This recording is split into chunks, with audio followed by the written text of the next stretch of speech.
Welcome aboard. Coffee time. Actually, it's not coffee time. It's just a coffee time mug. You can get one too. Welcome to XRP Boardroom, live community chat. Buster, ZRK, Nerdy. Let's run it. Let's go. Let's run this shit. We got this dumb diddly shit, so that way you fucks in the chats can feel like you're part of. Chat. Diddly chat. There you go. Here's the debate live. We're gonna sit here and talk shit with it on mute. Chat. Was that Donna Brazil? Donna Brazil just smuggled over some more answers for fucking Kamala. You know she did. Who's this bitch? That blonde bitch looks like a fucking bitch. She looks like a French bully. Yeah, fucking French bully. She'd like nub on you. She couldn't even bite you. Yeah, she's a nubber. Yeah, bro. Oh man. There we go. We got the deep state. Deep state with the makeup on. Hey. I'll admit though, dude, like Trump Hillary, dude, in those days, I was like Super Bowl, man. I was like all about it. I honestly, man, I don't really give a shit about the debate. Mic drop. How do you know? Because I use the same system that you do. Oh yeah. Lynn, I can't stand that nasty debate crap. Yeah, they got a countdown, 30 seconds. It's I like it, but it's part of the clown show. If you don't watch it, it's like might as well. You might as well be part of Hunger Games. You might as well go there and get dressed. I was hoping we didn't even get this far, dude. I was hoping like shit would start popping off. Yep. Jeffrey Dahmer, yo boys. I know, right? You'd think, but they got to bring it to the finish line, which is the fucking whatever the fuck this thing is, election time. You know, it's so stupid, bro. Like she didn't even. Isn't it true that like Kamala didn't even get like voted in? Like she's illegally just like taking over as the candidate. She's a fucking Rishi Sunak. He's fucking. She's a Rishi Sunak number 2, bro. She's literally a Rishi Sunak number 2. Got placed in, bro. Placed in. They freaking shoved her in there. Plug it in. Bro. Bruh. This is a fucking clown game, dude. I'm excited. The closer we get towards the end of September, the more excited I get. Ford fucking Ranger. Let's go. Ford fucking Ranger. Yeah. Ford fucking Ranger. Shirt flavor, Bandman. What's up, pimp? Yeah. Batman. Let's go. There we go, Hunter. Yeah, I'm getting tired of dates. I'm getting tired of you two. I'm getting tired of kicking with you guys. This is what Buster would sound like uninspired. Hunter's right there with you, bro. No, what did Rice say? Someone read what Rice say. Bro, Hunter says just get over with it. Give the W to Trump. Let's get back to normality. What accent will Cumtoes have? What accent will Cumtoes have tonight? Bro. Oh man. A DC call girl. That's good. Puppets. I don't know. Depends on what audience she's trying to pander to. It's a pander accent. You're a pander. I know you're a panda. You're a panda. They're pandering. This is the picture. This is the picture my son sent me, bro. Like I guess he was going to school today. Can you see that, bro? Do it. Where we got it. We got it. You want me to show it? Boop. Yeah. Ford fucking Ranger. Ford fucking Ranger. Let's go, bro. I put Ford fucking Ranger. Bro, Hunter knows that shit. I've been on the Ford Ranger kick, dude. I love that shit. I know that truck. I'm not tired of it yet, man. Shout out to my boy Josh Earp, man. Talked to him today. He used to live with me like years ago, man. Like, we got a Josh in the chat. Josh up in the chat. I haven't seen him, but I sent him the link. We'll see if he pops up. But yeah, he's doing good, man, and he has, making some money. So it's time to get on the ZRPs, Josh. It's long overdue, but you got to do work. Here, you want to listen to these fucking idiots? Here we go. Yeah, let's listen. Vice President Harris, you and President Trump were elected 4 years ago, and your opponent on the stage here tonight often asks his supporters, are you better off than you were 4 years ago? When it comes to the economy, do you believe Americans are better off than they were 4 years ago? That's a dude. So I was raised as a middle-class kid. And I am actually the only person on this stage who has a plan that is about lifting up the middle class and working people of America. I believe in the ambition, the aspirations, the dreams of the American people. And that is why I imagine and have actually a plan to build what I call an opportunity economy. Because here's the thing. We know that we have a shortage of homes and housing. And the cost of housing is too expensive for far too many people. We know that young families need support to raise their children, and I intend on extending a tax cut for those families of $6,000, which is the largest child tax credit that we have given in a long time, so that those young families can afford to buy a crib, buy a car seat, buy clothes for their children. My passion, one of them, is small businesses. My mother raised my sister and me, but there was a woman who helped raise us. We call her our second mother. She was a small business owner. I love our small businesses.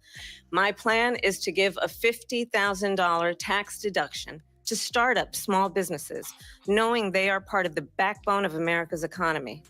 My opponent, on the other hand, his plan is to do what he has done before, which is to provide a tax cut for billionaires and big corporations, which will result in $5 trillion to America's deficit. My opponent has a plan that I call the Trump's sales tax, which would be a 20% tax on everyday goods that you rely on to get through the month. Economists have said that Trump sales tax would actually result for middle-class families in about $4,000 more a year because of his policies and his ideas about what should be the backs of middle-class people paying for tax cuts for billionaires. President Trump, I'll give you 2 minutes. First of all, I have no sales tax. That's an incorrect statement. She knows that.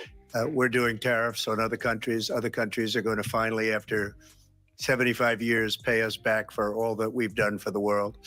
And the tariff will be substantial in some cases. I took in billions and billions of dollars, as you know, from China. In fact, they never took the tariff off because there was so much money they can't. It would totally destroy everything that they've set out to do.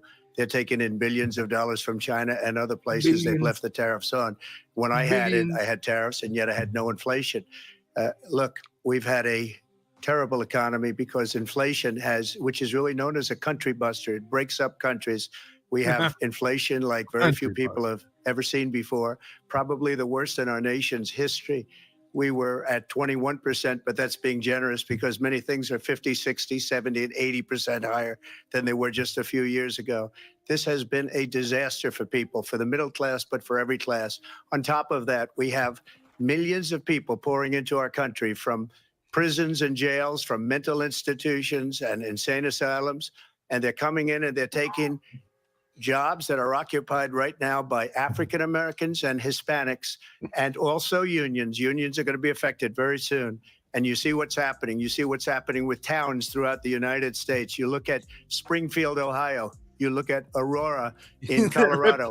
They are taking over the towns. They're taking over buildings. They're going in violently. These are the people that Xi and Biden led into our country, and they're destroying our country. They're dangerous. They're at the highest level of criminality, and we have to get them out. We have to get them out fast. I created one of the greatest economies in the history of our country. I'll do it again and even better. We are going to get to immigration and border security during this debate, but I would like to let President Harris respond on the economy here. Well, I would love to. Let's talk about what Donald Trump left us. Donald Trump left us the worst unemployment since the Great Depression. Donald Trump left us the worst public health epidemic in a century.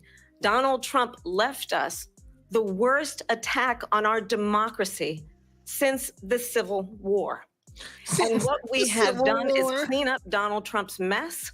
What we have done and what I intend to do is build on what we know are the aspirations and the hopes of the American people. But I'm going to tell you all on this debate tonight, you're going to hear from the same old tired playbook, a bunch of lies, grievances, and name calling.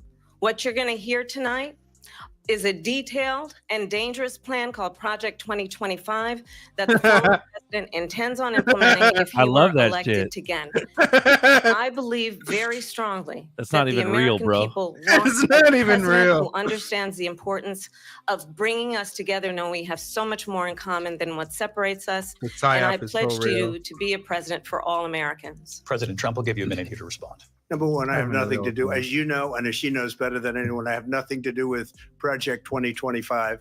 That's out there. I haven't read it. I don't want to read it purposely. I'm not going to read it. This was a group of people that got together. They came up with some ideas. I guess some good, some the bad. Heritage Foundation. But it makes no difference. I have nothing to do. Everybody knows I'm an open book. Everybody knows what I'm going to do. Cut taxes very substantially and create a great economy like I did before. We had the greatest economy. We got hit with a pandemic. And the pandemic was not since 1917, where 100 million people died, has there been anything like it. We did a phenomenal job with the pandemic. We handed them over a country where the economy and where the stock market was higher than it was before the pandemic came in. Nobody's ever seen anything like it. We made ventilators for the entire world. We got gowns, we got masks, we did things that nobody thought possible. And people give me credit for rebuilding the military. They give me credit for a lot of things, but not enough credit for the great job we did with the pandemic. But the only jobs they got were bounce back jobs. These were jobs bounced back, and it bounced back and it went to their benefit. But I was the one that created them. They know it, and so does everybody else. Vice President Harris, I'll let you respond. So Donald Trump has no plan for you. And when you look at his economic plan, it's all about tax breaks for the richest people. I am offering what I describe as an opportunity economy. And the best economists in our country, if not the world, have reviewed our relative plans for the future of America. What Goldman Sachs has said is that Donald Trump's plan would make the economy worse. Mine would strengthen the economy. What the Wharton School has said is Donald Trump's plan would actually explode the deficit. 16 Nobel laureates have described his economic plan as something that would increase inflation and by the middle of next year would invite a recession. You just have to look at where we are and where we stand on the issues. And I'd invite you to know that Donald Trump actually has no plan for you because he is more interested in defending himself than he is in looking out for you. It's just a soundbite. They gave her that to say. Look, I went to the Wharton School of Finance, and many of those professors, the top professors, think my plan is a brilliant plan. It's a great plan. It's a plan that's going to bring up our worth, our value as a country. It's going to make people want to be able to go and work and create jobs and create a lot of good, solid money for our country. And just to finish off, she doesn't have a plan. She copied Biden's plan, and it's like four sentences, like run, spot, run. 4 sentences that are just, we'll try and lower taxes. She doesn't have a plan. Take a look at her plan. She doesn't have a plan. Mr. President, I do want to drill down on something you both brought up. The Vice President brought up your tariffs. You responded, and let's drill down on this because your plan is what she calls is essentially a national sales tax. Your proposal calls for tariffs, as you pointed out here, on foreign imports across the board. You recently said that you might double your plan, imposing tariffs up to 20% on goods coming into this country.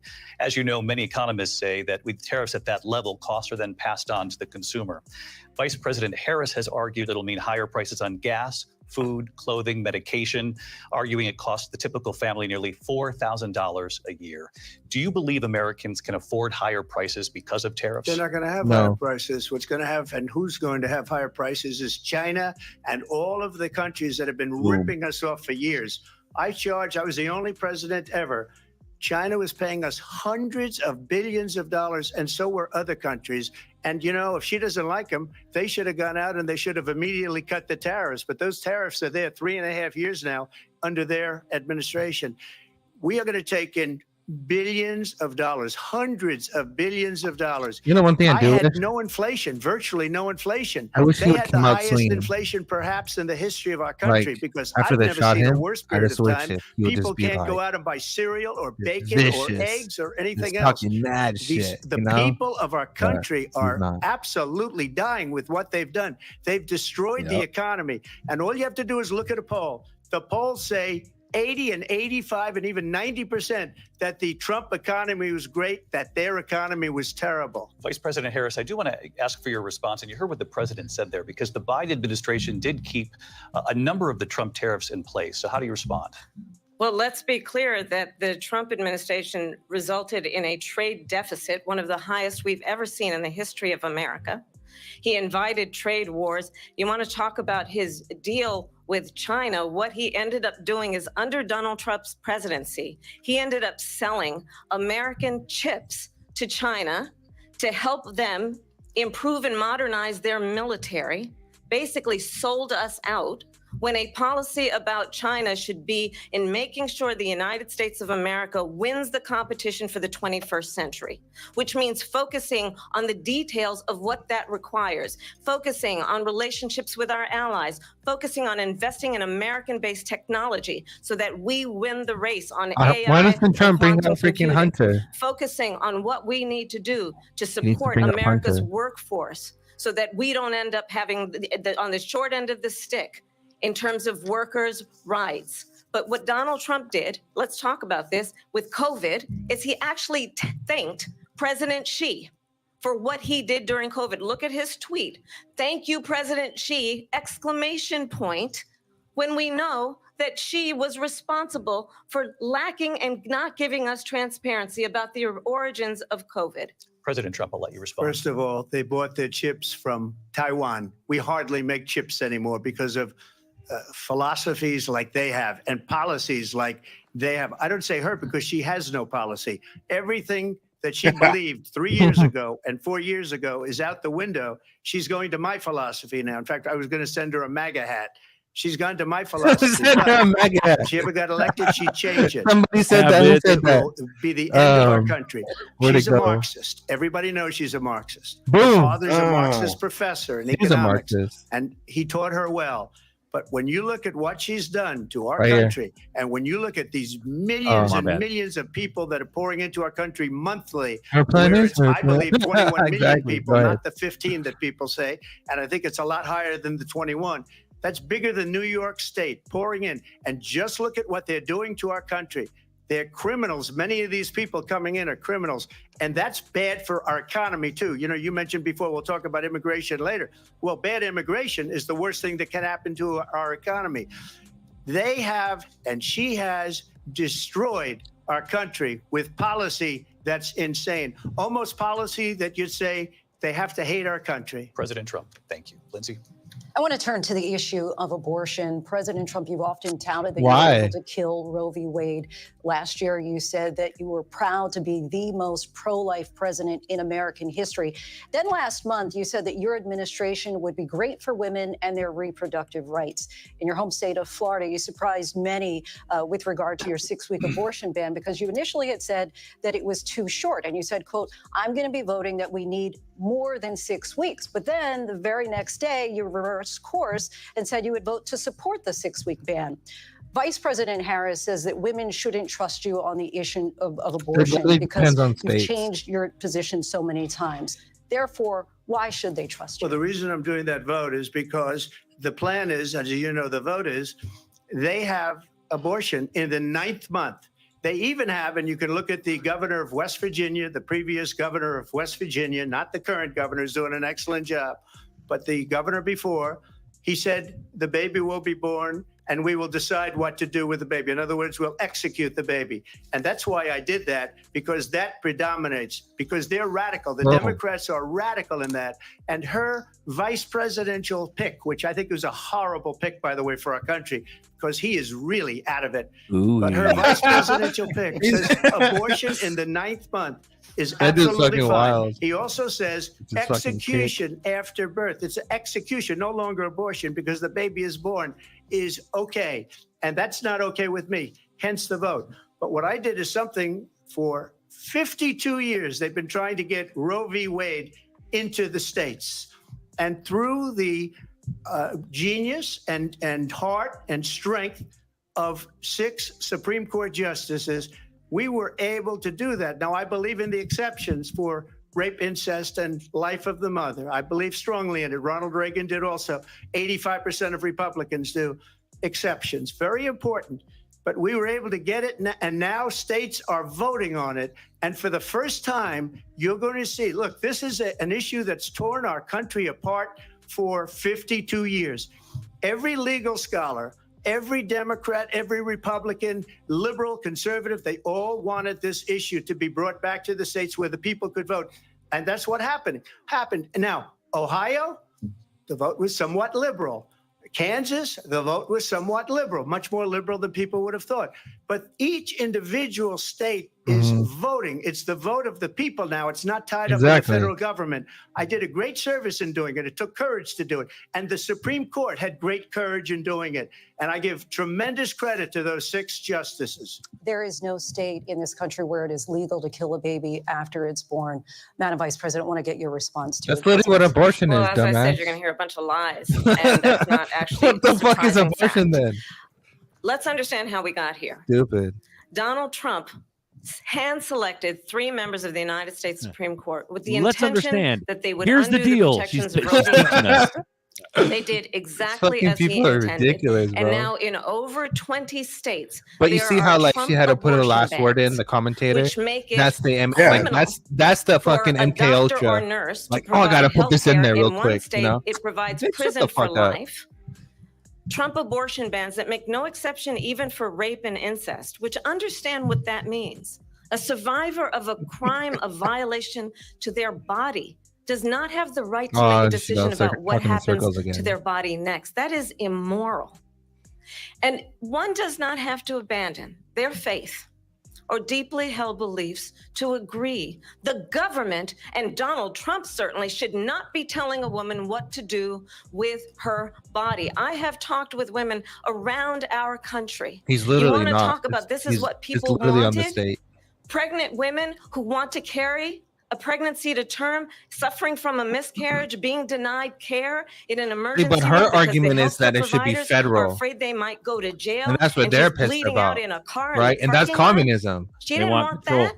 They want full control, not through state control. They don't want the people to have control. Being forced to carry a pregnancy. But the people watching it don't realize they don't want that. Like, yeah, we want full control. And I it's like the fuck you talking about, bro? The bitch wants to eat babies like chicken wings. Yeah, well, that's protections of Roe v. Planned Parenthood. That's like one of the big businesses. United States, I will proudly sign it into law. But understand, if Donald Trump were to be reelected, he will sign a national abortion ban. Understand, in his Project 2025, there would be a national abortion. It's literally not his project. It's monitoring your pregnancies, your miscarriages. Heritage I Foundation. think the American people believe has nothing to do with that certain freedoms, you ain't monitoring in particular shit, the freedom to make decisions about one's own body, should not be made by the government. Thank you, Vice President Harris. Well, there she goes again. It's a lie. I'm not signing a ban, and there's no reason to sign a ban because we've gotten what everybody wanted. He interrupted that bitch Democrats, too. Fuck that bitch. Republicans, and everybody else, and every legal scholar wanted it to be brought back into the states, and the states are voting. Exactly. And it may take a little time, but for 52 years, this issue has torn our country apart, and they've wanted it back in the states. And I did something that nobody thought was possible. You can still do all that shit in California. Literally nothing changed. What she says is an absolute lie.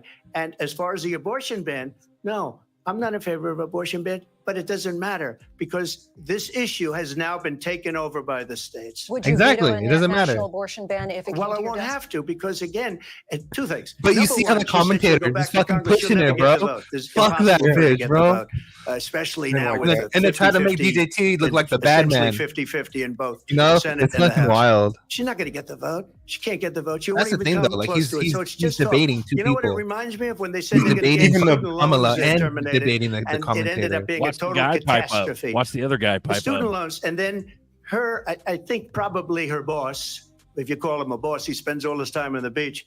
But look, her boss went out and said, we'll do it again. We'll do it a different way. And he went out and got rejected again by the Supreme Court. So all these students got taunted with this whole thing about this whole idea.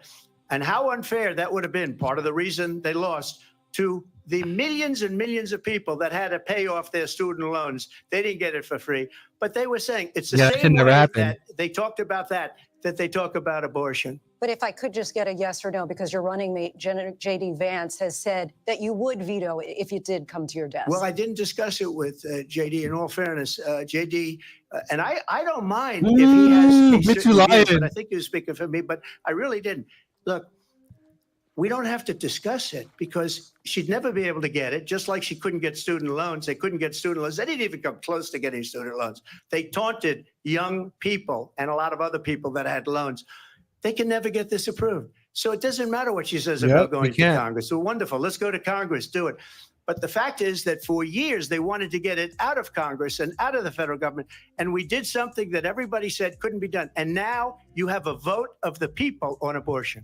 Vice President Harris, I want to give you your time to respond, but I do want to ask, would you support any restrictions on a woman's right to an abortion? I absolutely support reinstating the protections of Roe v. Wade.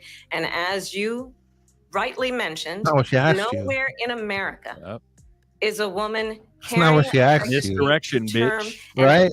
In asking for an abortion. That was a yes or no question. It's insulting to the women of America. And understand what has been happening under Donald Trump's abortion bans. Couples who pray. I wonder if we acted like this at work. And dream of having a fucking family. Political as are fuck. being denied IVF treatments. What is happening in our country? Working people, working women who are working one or two jobs, who can barely afford childcare. Yeah, because you dumbasses printed all the money. To travel to another state. Stupid. To get on a plane sitting next to strangers. To go and get the health care she needs. Barely can afford to do it. And what you are putting her through. Yeah, the strangers are legal immigrants.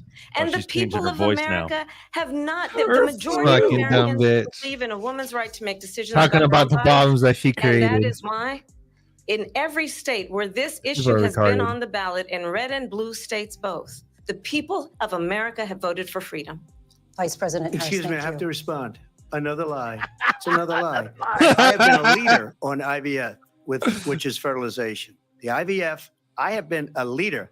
In fact, when they got a very negative decision on IVF from the Alabama courts, I saw the people of Alabama and the legislature 2 days later voted it in.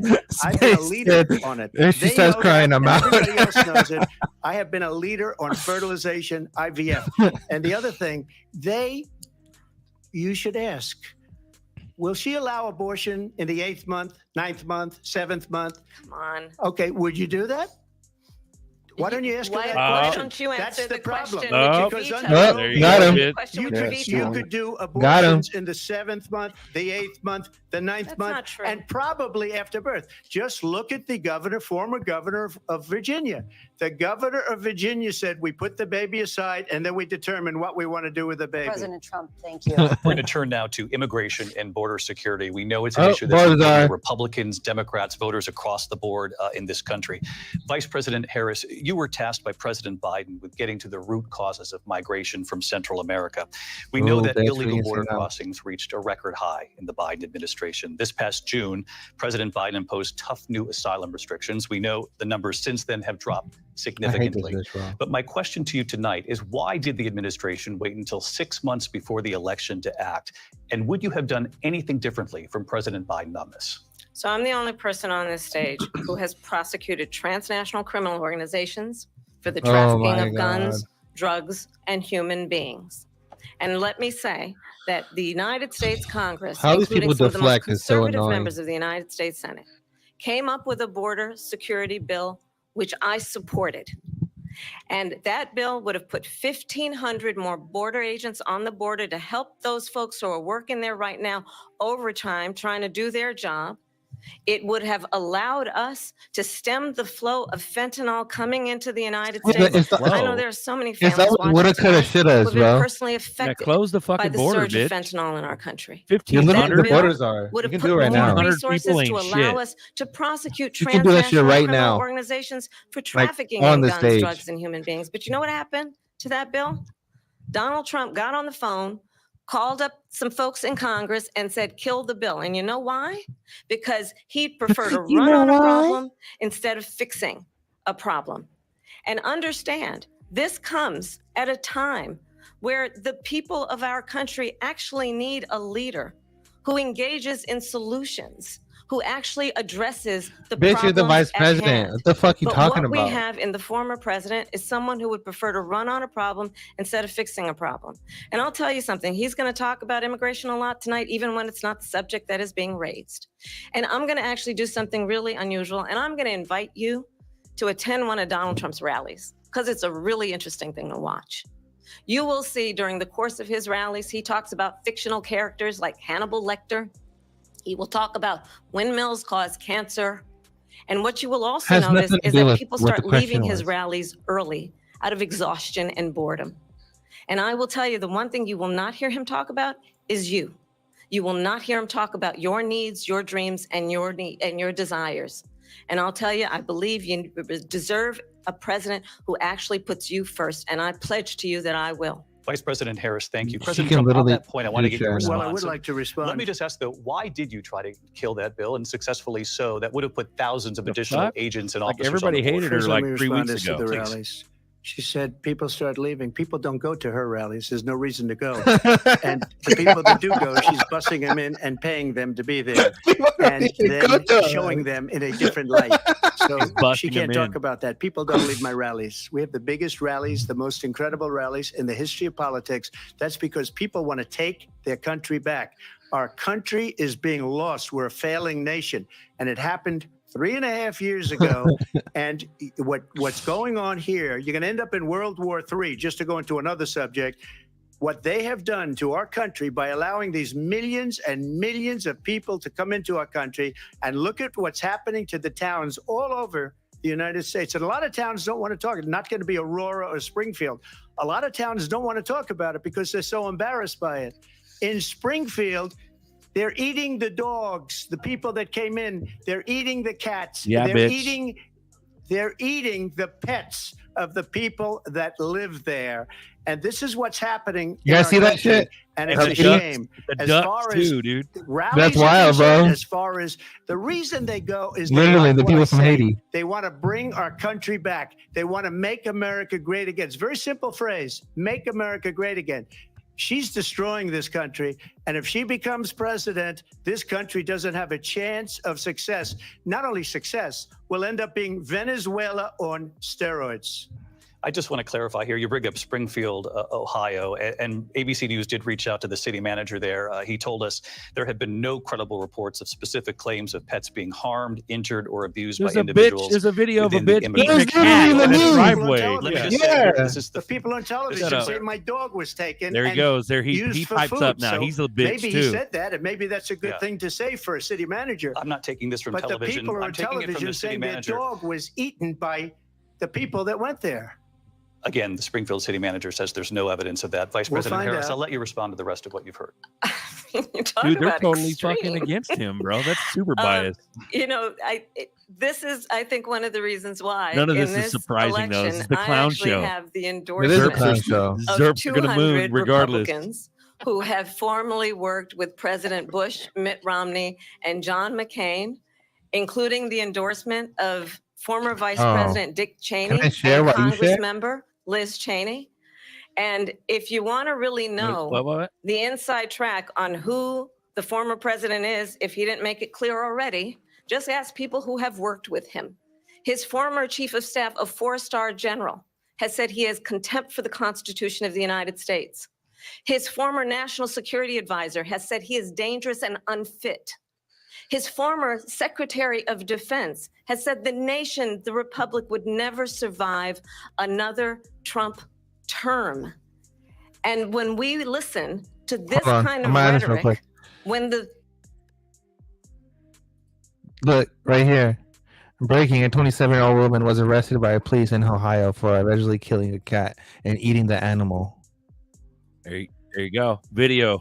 What did you do? Look at this. Look at eating a cat in the driveway, bro. There's your sauce. Did you eat that cat? Did you eat it? No, why'd you kill it? Did you guys see all this? Bro. They should have fired all those generals, all those top people, because that was one of the most incompetently handled situations anybody has ever seen. So when somebody does a bad job, I fire him. On the spot. And you take a guy like Esper. He was no good. I fired him. So he writes a book. Another one writes a book. Because with me, they can write books. With nobody else can they. But they have done such a poor job, and they never fire anybody. Look at the economy. Look at the inflation. They didn't fire any of their economists. They have the same people. That's a good way not to have books written about you. But just to finish, I got more votes than any Republican in history by far. In fact, I got more votes than any sitting president in history by far. Let me continue on immigration. It was what you wanted to talk about earlier. So let's get back to your deportation proposal that the vice president has reacted to as well. President Trump, you call this the largest domestic deportation operation in the history of our country. You say you would use the National Guard. You say if things get out of control, you'd have no problem using the U.S. military. Police, yes. You also said you would use local police. How would you deport 11 million undocumented immigrants? I know you believe that number is much higher. Take us through this. What does this look like? Will authorities be going door to door in this country? Yeah. It is much higher. Because of them, they allowed criminals, many millions of criminals. They allowed terrorists. They allowed common street criminals. They allowed people to come in, drug dealers, to come into our country. And they're now in the United States and told by their countries like Venezuela, don't ever come back or we're going to kill you. Do you know that crime in Venezuela and crime in countries all over the world is way down? You know why? Because they've taken their criminals off the street and they've given them to her to put into our country. And this will be one of the greatest mistakes in history for them to allow. And I think they probably did it because they think they're going to get votes, but it's not worth it because they're destroying the fabric of our country by what they've done. There's never been anything done like this at all. They've destroyed the fabric of our country. Millions of people let in, and all over the world, crime is down all over the world except here. Crime here is up and through the roof. Despite their fraudulent statements that they made, crime in this country is through the roof. And we have a new form of crime. It's called migrant crime. And it's happening at levels that nobody thought possible. President Trump, as you know, the FBI says overall violent crime is actually coming down in this country. But Vice President Harris, the FBI they were defrauding statements. They didn't include the worst cities. They didn't include the cities with the worst crime. It was a fraud, just like their number of 818,000 jobs that they said they created turned out to be a fraud. President Trump, thank you. I'll let you respond, Vice President Harris. Well, I think this is so rich coming from someone who has been prosecuted. Oh, he's a felon. Don't you know? National security crimes, economic crimes, election interference, has been found liable for sexual assault, and his next big court appearance is in November at his own criminal sentencing. And let's be clear where each person stands on the issue of what is important about respect for the rule of law and respect for law enforcement. The former vice president called for defunding federal law enforcement, 45,000 agents, get this, on the day after he was arraigned on 34 felony counts. So let's talk about what is important in this race. It is important that we move forward, that we turn the page on this same old tired rhetoric and address the needs of the American people, address what we need to do about the housing shortage, which I have a plan for, address what we must do to support our small businesses, address Isn't it wild that she's vice president and she's saying that we're going to fix things? The American people are exhausted right now with this same old tired playbook. Vice President Harris, thank you. Excuse me. Every one of those cases was started by them against their political opponent, and I'm winning most of them, and I will win the rest on appeal. And you saw that with the decision that came down just recently from the Supreme Court. I'm winning most of them. But those are cases, it's called weaponization. Never happened in this country. They weaponized the Justice Department. Every one of those cases was involved with the DOJ, from Atlanta and Fani Willis to the Attorney General of New York and the DA in New York. Every one of those cases.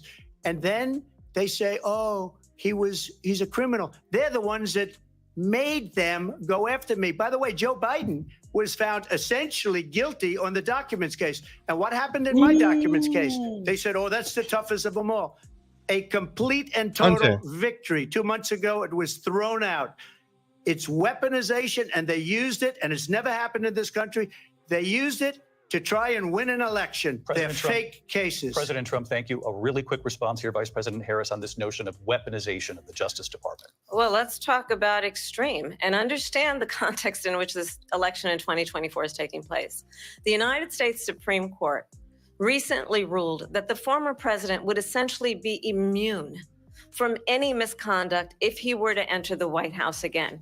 Understand, this is someone who has openly said he would terminate, I'm quoting, terminate the Constitution of the United States, that he would weaponize the Department of Justice against his political enemies. He literally cannot even do that. Someone who has openly expressed disdain for members of our military. Understand what it would mean if Donald Trump were back in the White House with no guardrails, because certainly we know now the court won't stop him. We know J.D. Vance is not going to stop him. It's up to the American people. Vice President Harris, thank you. Lindsay? Vice President Harris, in your last run for president. This is the one that weaponized, not me. She weaponized. I probably took a bullet to the head because of the things that they say about me. They talk about democracy. I'm a threat to democracy. They're the threat to democracy with a fake Russia investigation that went nowhere. We have a lot to get to. Lindsay? Bruh, he started talking about, we have a lot to get to. Stop talking, motherfucker. We have a lot to get to. Now you don't. You wanted mandatory government buyback programs for assault weapons. Now your campaign says you don't. You supported decriminalizing border crossings. Now you're taking a harder line. I know you say that your values have not changed. So then why have so many of your policy positions changed? What the fuck are we watching? My values have not changed, and I'm going to discuss at least every point that you've made. But in particular, let's talk about fracking, because we're here in Pennsylvania. The clown show. This is the clown show. I will not ban fracking. I have not banned fracking as Vice President of the United States. And in fact, I was the tie-breaking vote on the Inflation Reduction Act, which opened new leases for fracking. Insane. Like she shouldn't even be talking. My position is that we have got to invest in diverse sources of energy so we reduce our reliance on foreign oil. We have had the largest increase in domestic oil production in history because of an approach that recognizes we're literally that out of we reserves. cannot over-rely on foreign oil. As it relates to my values, let me tell you, I grew up a middle-class kid raised by a hardworking mother. There's no Obama speech. Worked and saved and was able to buy our first home when I was a teenager. The values I bring to the importance of home ownership, knowing not everybody got handed $400 million on a silver platter and then filed bankruptcy 6 times, is a value that I bring to my work, to say we are going to work with the private sector and home builders to increase 3 million homes, by 3 million homes by the end of my first term. My work that is related to having a friend when I was in high school who was sexually assaulted by her stepfather. And my focus then on protecting women and children from violent crime is based on a value that is deeply grounded in the importance of standing up for those who are most vulnerable. My work that is about protecting Social Security and Medicare is based on long-standing work that I have done, protecting seniors from scams. My values have not changed. And what is important is that there is a president who actually brings values and a perspective that is about lifting people up and not beating people down and name calling. The true measure of the leader is the leader who actually understands like that are crazy, right? The strength is not in beating people down, it's in lifting people up. I intend to be that president. People like that are like, well, first of all, I wasn't given $400 million. I wish I was. My father was a Brooklyn builder, Brooklyn, Queens, and a great father, and I learned a lot from him. But I was given a fraction of that, a tiny fraction, and I built it into many, many billions of dollars, many, many billions. And when people see it, they are even surprised. So we don't have to talk about that. Fracking, she's been against it for 12 years. Defund the police, she's been against that forever. She gave all that stuff up. Very wrongly, very horribly, and everybody's laughing at it, okay? They're all laughing at it. She gave up at least 12 and probably 14 or 15 different policies. Like, she was big on defund the police. In Minnesota, she went out, wait a minute, I'm talking now, if you don't mind, please. Does that sound familiar? Please. She went out in Minnesota and wanted to let criminals that killed people, that burned down Minneapolis, she went out and raised money to get them out of jail. She did things that nobody would ever think of. Now she wants to do transgender operations on illegal aliens that are in prison. This is a radical left liberal that would do this. She wants to confiscate your guns, and she will never allow fracking in Pennsylvania. If she won the election, fracking in Pennsylvania will end on day one. Just to finish one thing, so important in my opinion. So I got the oil business going like nobody has ever done before. When they took over, they got rid of it, started getting rid of it, and the prices were going up the roof. They immediately let these guys go to where they were. I would have been 5 times, 4 times, 5 times higher, because you're talking about 3.5 years ago. They got it up to where I was because they had no choice, because the prices of energy were quadrupling and doubling. You saw what happened to gasoline. So they said, let's go back to Trump. But if she won the election, the day after that election, they'll go back to destroying our country, and oil will be dead. Fossil fuel will be dead. We'll go back to windmills, and we'll go back to solar, where they need a whole desert to get some energy to come out of. You ever see a solar plant? By the way, I'm a big fan of solar. Oh, they went mainstream Trump. Oh, there we go. 400, 500 split that bitch off the screen. There you go. Soil. We have a lot These of are not good issues things that we for the have to get to. environment that she We're out of time. understands. Thank you. Lindsay, thank you. We have an election in just Damn, 56 you see how they days. just cut him And off? I want to talk when they about talk the about peaceful solar and all transfer that of shit. power, which, of course, we all know is a cornerstone of our democracy, and the role of a president. Democracy. It's in a moment of republic. We don't crisis. all know shit, Mr. President, on motherfucker. Who are January you? 6th, you told your The fucking supporters to march to the republic. Capitol. You said you Fuck would your be right there democracy. with them. The country and the world saw what played out at the Capitol that day, the officers coming under attack. Aides in the West Wing say you watched it unfold on television off the Oval Office. You did send out tweets, but it was more than 2 hours before you sent out that video message telling your supporters to go home. Is there anything you regret about what you did on that day?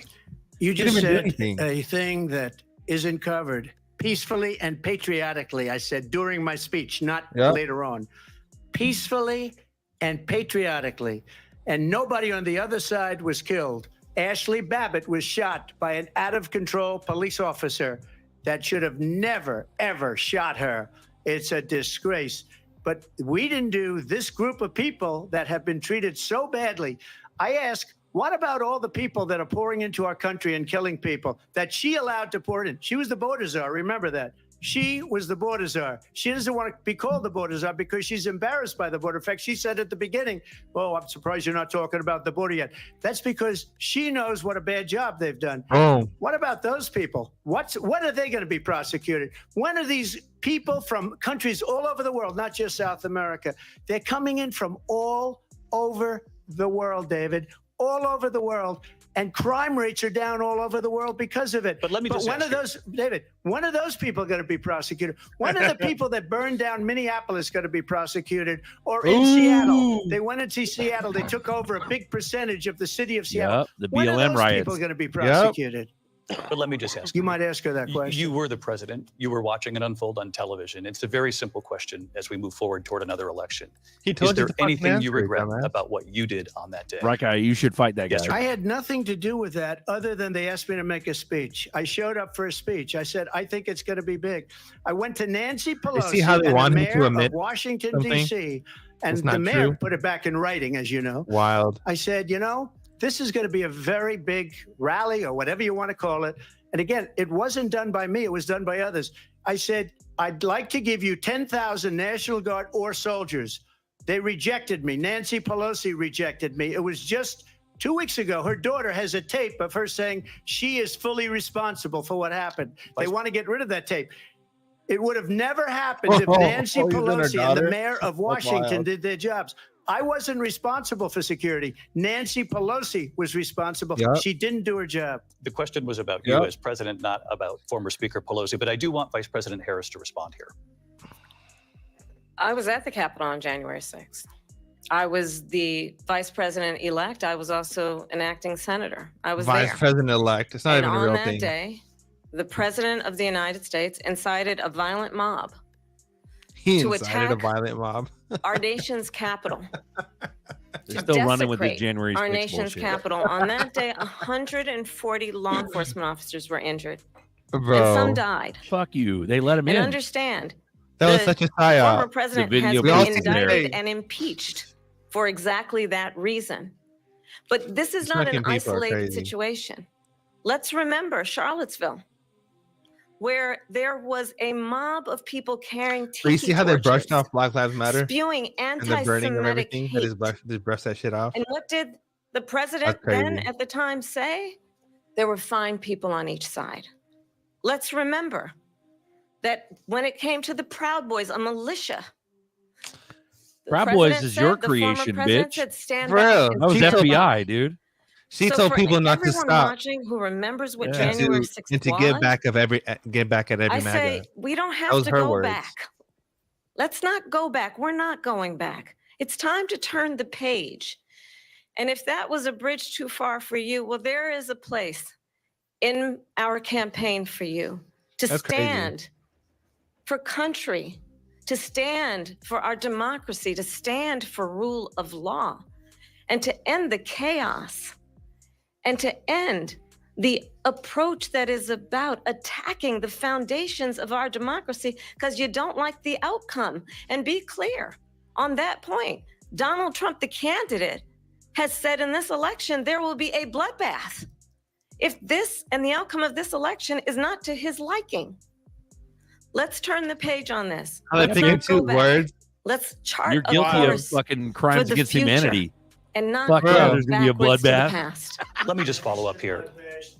It was a different term, and it was a term that related to energy because they have destroyed our energy business. That was where bloodbath was. Also, on Charlottesville, that story has been, as you would say, debunked. Laura Ingraham, Sean Hannity, Jesse, all of these people, they covered it. If they go an extra sentence, they will see it was perfect. It was debunked in almost every newspaper, but they still bring it up, just like they bring 2025 up. Yeah. They bring all of this stuff up. I ask you this, you talk about the Capitol. Why are we allowing these millions of people to come through on the southern border? How come she's not doing anything? And I'll tell you what I would do, and I would be very proud to do it. I would say we would both leave this debate right now. I'd like to see her go down to Washington, D.C. during this debate because we're wasting a lot of time. Go down because she's been so bad. It's so ridiculous. Go down to Washington, D.C. and let her sign a bill to close up the border because they have the right to do it. They don't need bills. They have the right to do it. The president of the United States, you'll get him out of bed. You'll wake him up at 4 o'clock in the afternoon. You'll say, come on down to the office. Let's sign a bill. If he signs a bill that the border is closed, all he has to do is say it to the Border Patrol, who are phenomenal. If they do that, the border is closed. Mr. Those President, people are killing many people, unlike J6. We talked immigration here tonight. I do want to focus on this next issue of both of you, because it really brings us this into focus, truth in these times that we're living in. Mr. President, for 3.5 years after you lost the 2020 election, you repeatedly falsely claimed that you won, many times saying you won in a landslide. Claimed that you in won. the past couple of weeks leading up to this debate, you have said, quote, you lost by a whisker, that you, quote, didn't quite make it, that you came up a little bit short. I said that. Are you now acknowledging that you lost in 2020? No, I don't acknowledge that at all. But I you said did that say sarcastically. You know that. It was said, oh, we lost by a whisker. That was said sarcastically. Look, there's so much proof. All you have to do is look at it. And they should have sent it back to the legislatures for approval. I got almost 75 million votes, the most votes any sitting president has ever gotten. I was told if I got 63, which was what I got in 2016, you can't be beaten. The real numbers. The election, people should never be thinking about it. An election is fraudulent. We need two things. We need walls. And we have to have it. We have to have borders, and we have to have good elections. Our elections are bad. And a lot of these illegal immigrants coming in, they're trying to get them to vote. They can't even speak English. They don't even know what country they're in practically. And these people are trying to get them to vote. And that's why they're allowing them to come into our country. I did watch all of these pieces of video. I didn't detect the sarcasm, lost by a whisker. We didn't quite make it.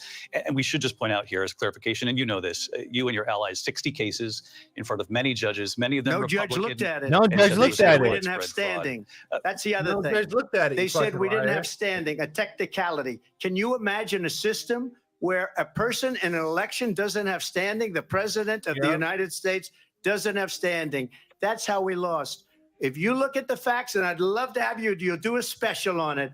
I'll show you Georgia, and I'll show you Wisconsin, and I'll show you Pennsylvania, Arizona. And I'll show you. We have so many facts and statistics, but you know what? That doesn't matter, because we have to solve the problem that we have right now. That's old news. And the problem that we have right now is we have a nation in decline, and they have put it into decline. We have a nation that is dying, David. Mr. President, thank you. Vice President Harris, you heard the president there tonight. He said he didn't say that he lost by a whisker. So he still believes he did not lose the election that was won by President Biden and yourself.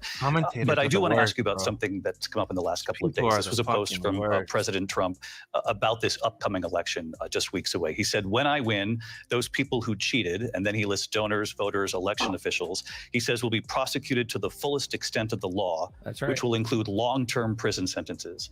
One of your campaign's top lawyers responded saying, we won't let Donald Trump intimidate us. We won't let him suppress the vote. Is that what you believe he's trying to do here? Donald Trump was fired by 81 million people. So let's be clear about that. And clearly he is having a very difficult time processing that. The fuck?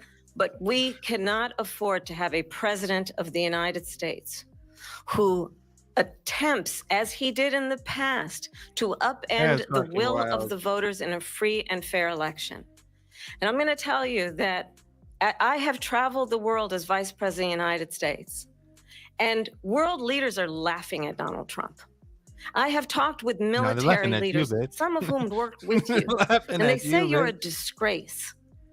And when you then talk in this way in a presidential debate and deny what over and over again are court cases you have lost because you did, in fact, lose that election, it leads one to believe that perhaps we do not have in the candidate to my right the temperament or the ability to not be confused about fact. That's deeply troubling, and the American people deserve better. He's the minister of truth. I'll give you 1 minute to respond. Let me just tell you about world leaders. Anything that they all agree on is fact. One of the most respected men. They call him a strong man. He's a tough person. Fucking smart, bro. Prime Minister of Hungary. They said, why is the whole world blowing up? 3 years ago, it wasn't. Why is it blowing up? He said, because you need Trump back as president. Yeah. They were afraid of him. China was afraid, and I don't like to use the word afraid, but I'm just quoting him. China was afraid of him. North Korea was afraid of him. Look at what's going on with North Korea, by the way. He said Russia was afraid of him. I ended the Nord Stream 2 pipeline, and Biden put it back on day one, but he ended the XL pipeline. The XL pipeline in our country. He ended that. But he let the Russians build a pipeline going all over Europe and heading into Germany, the biggest pipeline in the world. Look, Viktor Orban said it. And he bombed the shit out of Syria for no reason, most feared person is Donald Trump. We had no problems when Trump was president.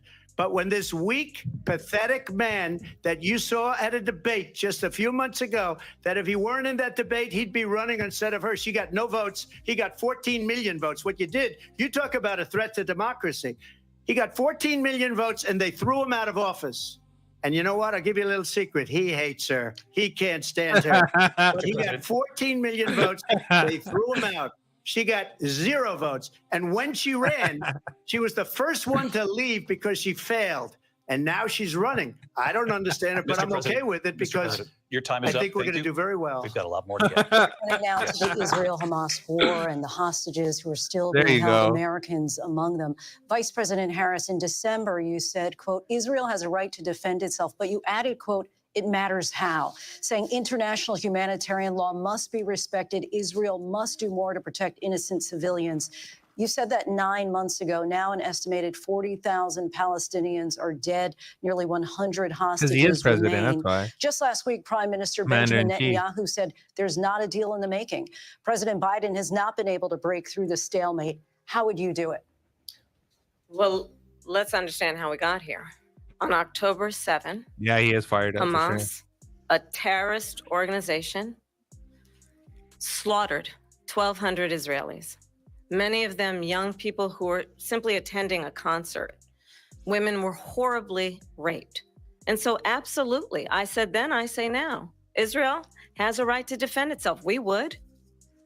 And how it does so matters. Because it is also true, far too many innocent Palestinians have been killed. Children, mothers. What we know is that this war must end. It must end immediately. And the way it will end is we need a ceasefire deal and we need the hostages out. And so we will continue to work around the clock on that. Work around the clock, also understanding that we must chart a course for a two-state solution. And in that solution, there must be security for the Israeli people and Israel, and an equal measure for the Palestinians. That literally has but the one thing I will that. assure you always, I will always give Israel the ability to defend itself, in particular as it relates to Iran and any threat that Iran and its proxies pose to Israel.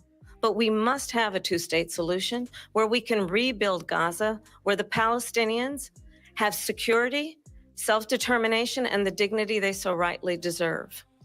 President Trump, how would you negotiate with Netanyahu and also Hamas in order to get the hostages out and prevent the killing of more innocent civilians in Gaza? If I were president, it would have never started.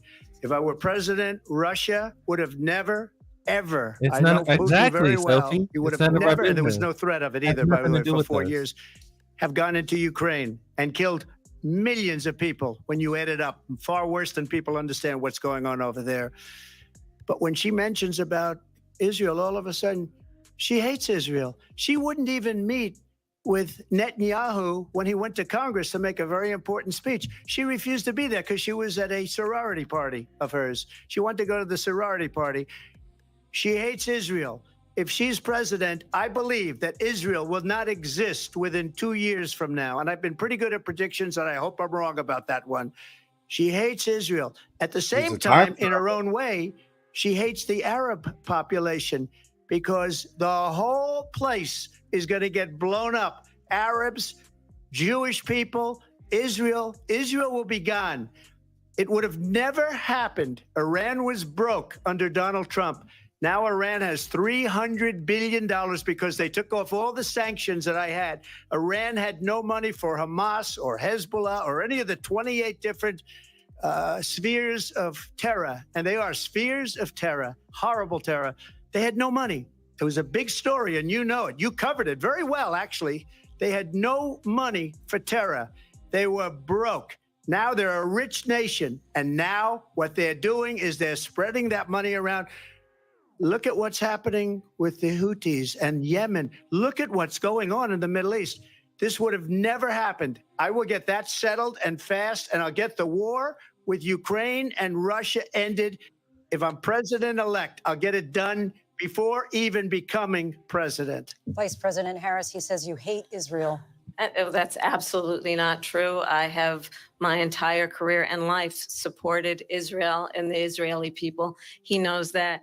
He's trying to, again, divide and distract from the reality, which is it is very well known that Donald Trump is weak and wrong on national security and foreign policy. It is well known that he admires dictators, wants to be a dictator on day one, according to himself.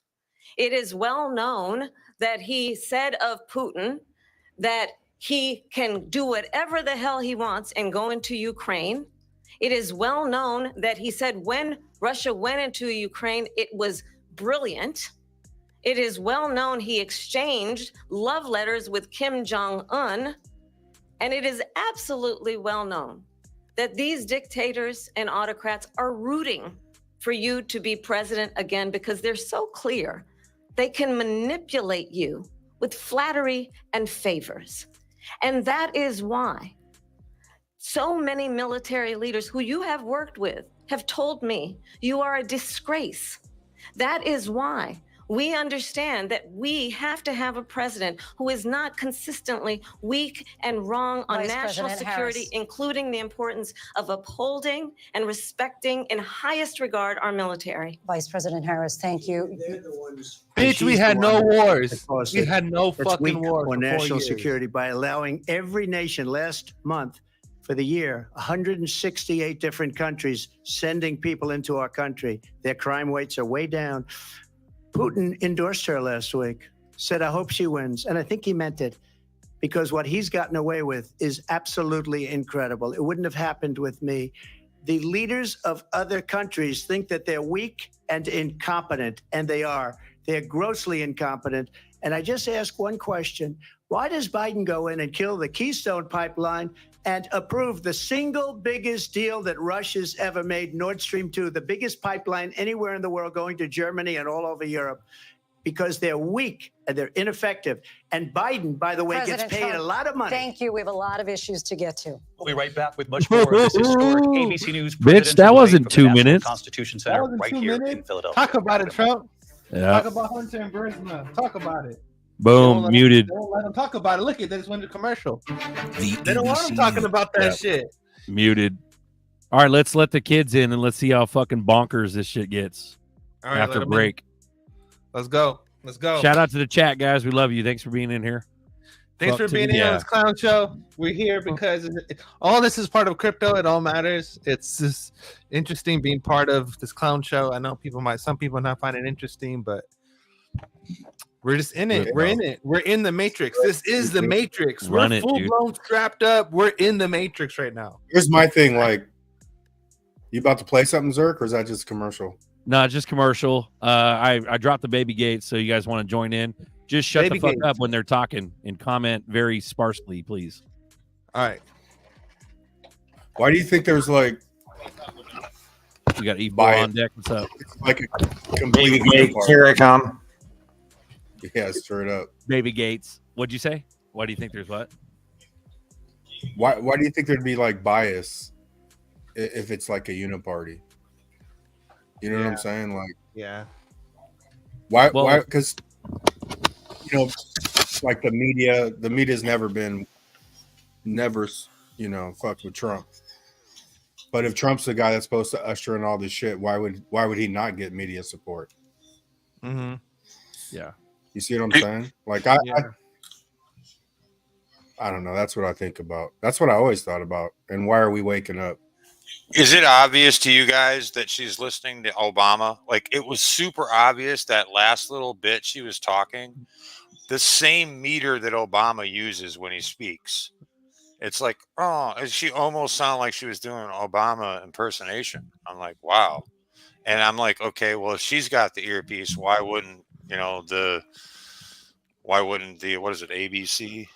Yeah, ABC too. Mm-hmm. It's like he's sitting there, him and probably somebody else, and they're like, say this, say that, Yep. And it's so obvious. I can hear in her voice that she starts to talk. You know, he's gonna bust out some Obama. Feel for it. I'm a little rusty on the, You got 30 seconds, bro. Go. Do Obama. I mean, no, he that's hasn't done it yet. Why would he? Why would he? I don't know. She's in the office. Why doesn't she fix it now? That's the best. That's the best thing. It's like, dude, go back and fix. Like, you're running for president, but yet you're in charge already. It's so silly to me. Like, gosh. Well, he always said he wanted to be a shadow president from the background, right? Dude, there's tapes of Obama saying that. There's tapes of Obama in Kenya talking to people, like students, like. We need. Like, it's so easy to come to America and get away with this stuff, and that's an old video before all the deep fake shit. Hell yeah! Is Right Guy on? What's up? I don't know. He's usually got shitty cell phone service, so he's not. It looks like he's on, but he's not on. I can't believe you guys were playing this. I tuned into it first, and then I'm like, wait a minute, I got to check out Boardroom, and then you guys are watching it. I'm like, all right, I'm getting in here. Exactly why we did it. Exactly why we did it. Exactly How long is the how much longer is the thing? I don't know. Probably another 45 or something. Yeah, like 45, 30 minutes. It's not too much longer. I might cut out early, so if I pop off, you guys know. But shout out to Black Knight 001, man. Black Knight 001. Let's go. In the end, it don't matter. It's still gonna do what it's gonna do. Fuck it. It's gonna do what it's gonna do, man. It is what it is. We got Fu on deck. We got Right Guy on deck. We're about to go live here on that. From the commercial break. Here we go. I didn't miss a damn thing by not watching this shit, dude. No, hell no. All these Right Guy, you need to beat this guy's ass. That fucking piece of shit right there. Yeah. I thought I was gonna have tonight off and just watch the presidential debate, and then I got tired of it. And I said, well, let me jump on Boardroom. And here you guys are watching the damn debate. This shit got me fired up. We didn't plan it, man. Zerk's like, let's just watch. National Constitution Center in Philadelphia. Fucking running, bro. You got that preamp on now for sure, Lindsay Davis. Yeah, welcome back to this historic ABC News presidential debate tonight. We're going to continue here, and I want to turn to the war in Ukraine. We're now 2.5 years into this conflict. Mr. President, it has been the position of the Biden administration that we must defend Ukraine from Russia, from Vladimir Putin, to defend their sovereignty, their democracy, that it's in America's best interest to do so, arguing that if Putin wins, he may be emboldened to move even further into other countries. You have said you would solve this war in 24 hours. You said so just before the break tonight. How exactly would you do that? And I want to ask you a very simple question tonight. Do you want Ukraine to win this war? I want the war to stop. I want to save lives that are being uselessly, people being killed by the millions. It's the millions. It's so much worse than the numbers that you're getting, which are fake numbers. Look, we're in for 250 billion or more because they don't ask Europe, which is a much bigger beneficiary to getting this thing done than we are. They're in for $150 billion less because Biden and you don't have the courage to ask Europe like I did with NATO. They paid billions and billions, hundreds of billions of dollars when I said, either you pay up or we're not going to protect you anymore. So that's maybe one of the reasons they don't like me as much as they like weak people. But you take a look at what's happening. We're in for 250 to 275 billion. They're into 100 to 150. They should be forced to equalize. With that being said, I want to get the war settled. I know Zelensky very well, and I know Putin very well. I have a good relationship, and they respect your president, okay? They respect me. They don't respect Biden. How would you respect him? Why? For what reason? He hasn't even made a phone call in 2 years. He hasn't spoken to anybody. They don't even try and get it. That is a war that's dying to be settled. I will get it settled before I even become president. If I win, when I'm president-elect, and what I'll do is I'll speak to one, I'll speak to the other, I'll get them together. That war would have never happened. And in fact, when I saw Putin after I left, unfortunately left because our country has gone to hell. But after I left, when I saw him building up soldiers, he did it after I left. I said, oh, he must be negotiating. It must be a good, strong point of negotiation. Well, it wasn't, because Biden had no idea how to talk to him. He had no idea how to stop it. And now you have millions of people dead, and it's only getting worse, and it could lead to World War III. Don't kid yourself, David.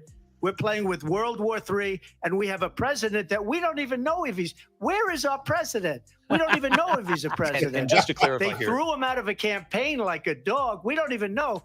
Is he our president? But we have a president, Mr. President, that doesn't know he's alive. Your time is up.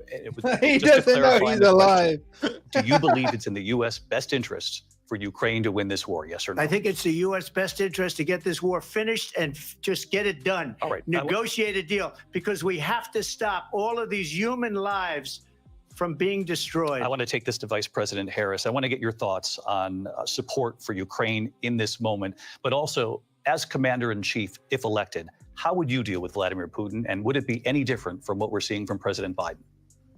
Well, first of all, it's important to remind the former president, you're not running against Joe Biden, you're running against me. I believe the reason that Donald Trump says that this war would be over within 24 hours is because he would just give it up. And that's not who we are as Americans. Let's understand what happened here. I actually met with Zelensky a few days before Russia invaded, don't tell me what I am, bitch. Through force to change territorial boundaries, to defy one of the most important international rules and norms, which is the importance of sovereignty and territorial integrity. And I met with President Zelensky. I shared with him American intelligence about how he could defend himself. Days later, I went to NATO's eastern flank, to Poland and Romania. Kamala, and through the work that I and others did, we brought 50 countries together to support Ukraine in its righteous defense. And because of our support, because of the air defense, the ammunition, the artillery, the javelins, the Abrams tanks that we have provided, Ukraine stands as an independent and free country. If Donald Trump were president, Putin would be sitting in Kyiv right now. And understand what that would mean, because Putin's agenda is not just about Ukraine. Understand why the European allies and our NATO allies are so thankful that you are no longer president, and that we understand the importance of the greatest military alliance the world has ever known, which is NATO, and what we have done to preserve the ability of Zelensky and the Ukrainians to fight for their independence. Otherwise, Putin would be sitting in Kyiv with his eyes on the rest of Europe, starting with Poland. And why don't you tell the 800,000 Polish Americans right here in Pennsylvania how quickly you would give up for the sake of favor and what you think is a friendship with what is known to be a dictator who would eat you for lunch. Vice President Harris, thank you. We've heard from both of you on Ukraine tonight. Afghanistan came up in the last hour. I wanted her to respond to something you said earlier, and I'll give you a minute here. Putin would be sitting in Moscow, and he wouldn't have lost 300,000 men and women, but he would have been sitting in Moscow. Quiet, please. He would have been sitting in Moscow, much happier than he is right now. But eventually, you know, he's got a thing that other people don't have. He's got nuclear weapons. They don't ever talk about that. He's got nuclear weapons. Nobody ever thinks about that.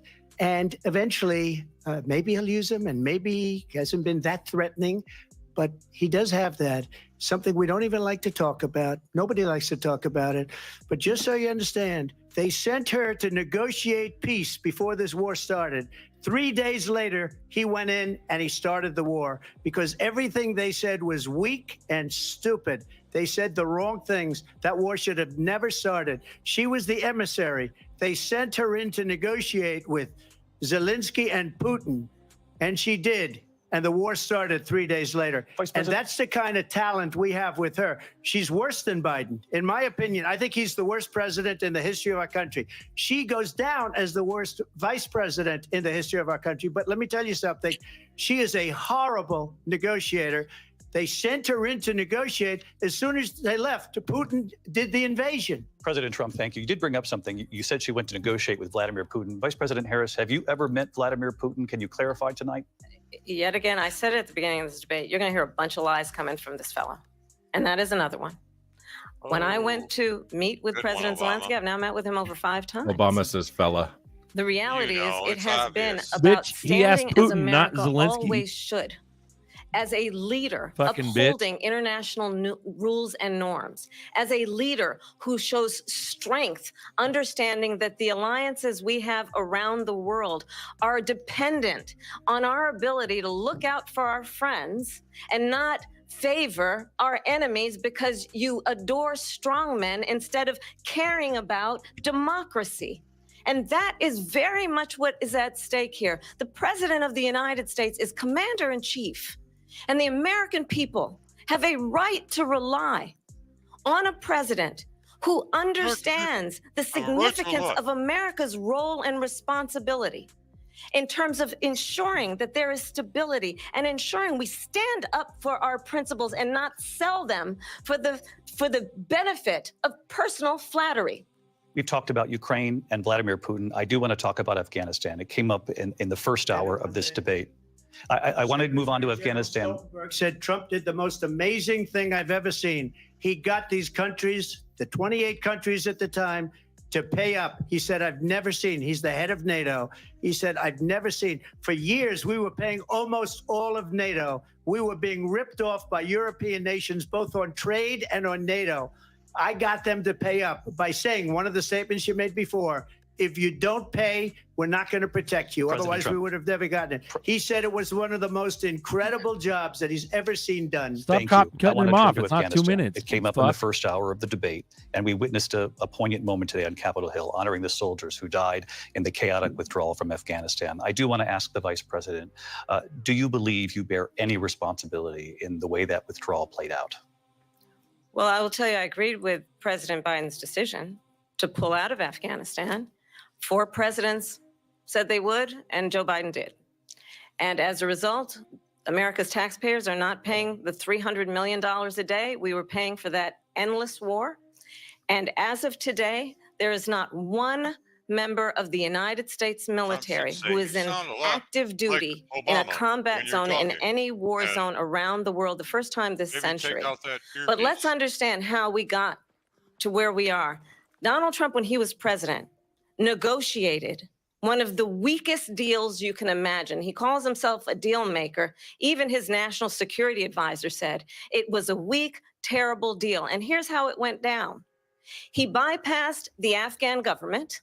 He negotiated directly with a terrorist organization called the Taliban. The negotiation involved the Taliban getting 5,000 terrorists, Taliban terrorists released. And get this, get this.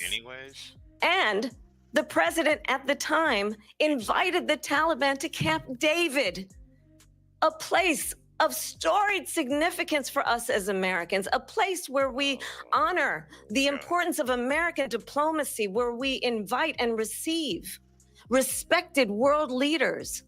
And this former president, as president, invited them to Camp David because he does not again appreciate the role and responsibility of the President of the United States to be commander-in-chief with a level of respect. And this gets back to the point of how he has consistently disparaged and demeaned members of our military, fallen soldiers, and the work that we must do to uphold the strength and the respect of the United States of America around the world. Vice President Harris, thank you. President Trump, your response to her saying that you began the negotiations with the Taliban. So if you take a look at that period of time, the Taliban was killing our soldiers, a lot of them, with snipers. And I got involved with the Taliban because the Taliban was doing the killing. That's the fighting force within Afghanistan. They don't bother doing that because, they deal with the wrong people all the time. But I got involved. And Abdul is the head of the Taliban. He is still the head of the Taliban. And I told Abdul, don't do it anymore. You do it anymore, you're going to have problems. Like it when they kill our and he soldiers. said, why do you send me a picture of my house? I said, you're going to have to figure that out, Abdul. And for 18 months, we had nobody killed. We did have an agreement negotiated by Mike Pompeo. It was a very good agreement.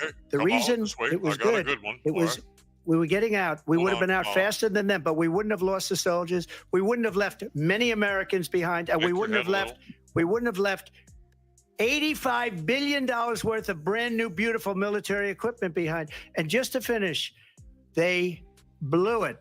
The agreement said you have to do this, and they didn't do it. They didn't do it. The agreement was terminated by us because they didn't do what they were supposed to do. I want to move on. And these people did the worst withdrawal. And in my opinion, the most embarrassing moment in the history of our country. And by the way, that's why Russia attacked Ukraine, because they saw how incompetent she and her boss are. President Trump, thank you. We're going to move on to another. I want to move on now to race and politics in this country. Mr. President, you recently said of Vice President Harris, quote, "I didn't know she was black until a number of years ago when she happened to turn black, I didn't know she was and now black. wants to be known as black." I want to ask a bigger called picture it. question here tonight. Why do you believe it's appropriate to weigh in on the racial identity of your opponent? I don't, and I don't care. I don't care what she is. I don't care. You make a big deal out of something. I couldn't care less. Whatever she wants to be is okay with me. But those were your words, so I'm I asking. don't know. I don't know. I tried mean, a all I picture can of say is I Bill's house, read man. where she was Smile. not black, Smile at that. Okay? that she put out, and I'll say that. And then I read that she was black, and that's okay. Either one was okay with me. That's up to her. That's up to her. Vice President Harris, your thoughts on this? I think it's, I mean, honestly, I think what are you going to it's say to that, a Obama? tragedy that we have someone who wants to be president who has consistently, over the course of his career, attempted to use race to divide the American people. You know, I do believe that the vast majority of us know that we have so much more in common than what separates us, and we don't want this kind of approach that is just constantly trying to divide us, and especially by race. And let's remember how Donald Trump started. He was Did we all forget about BLM? He owned buildings. What about the and he was investigated because he refused to rent inner cities got property to black families.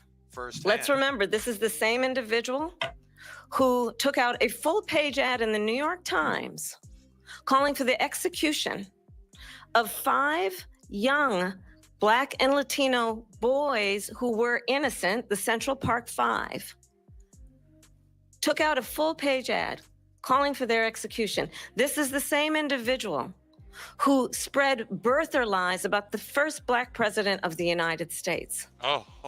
And I think the American people want better than that, want better than this. Obama's want Kenyan. someone who understands, as I do, I travel our country.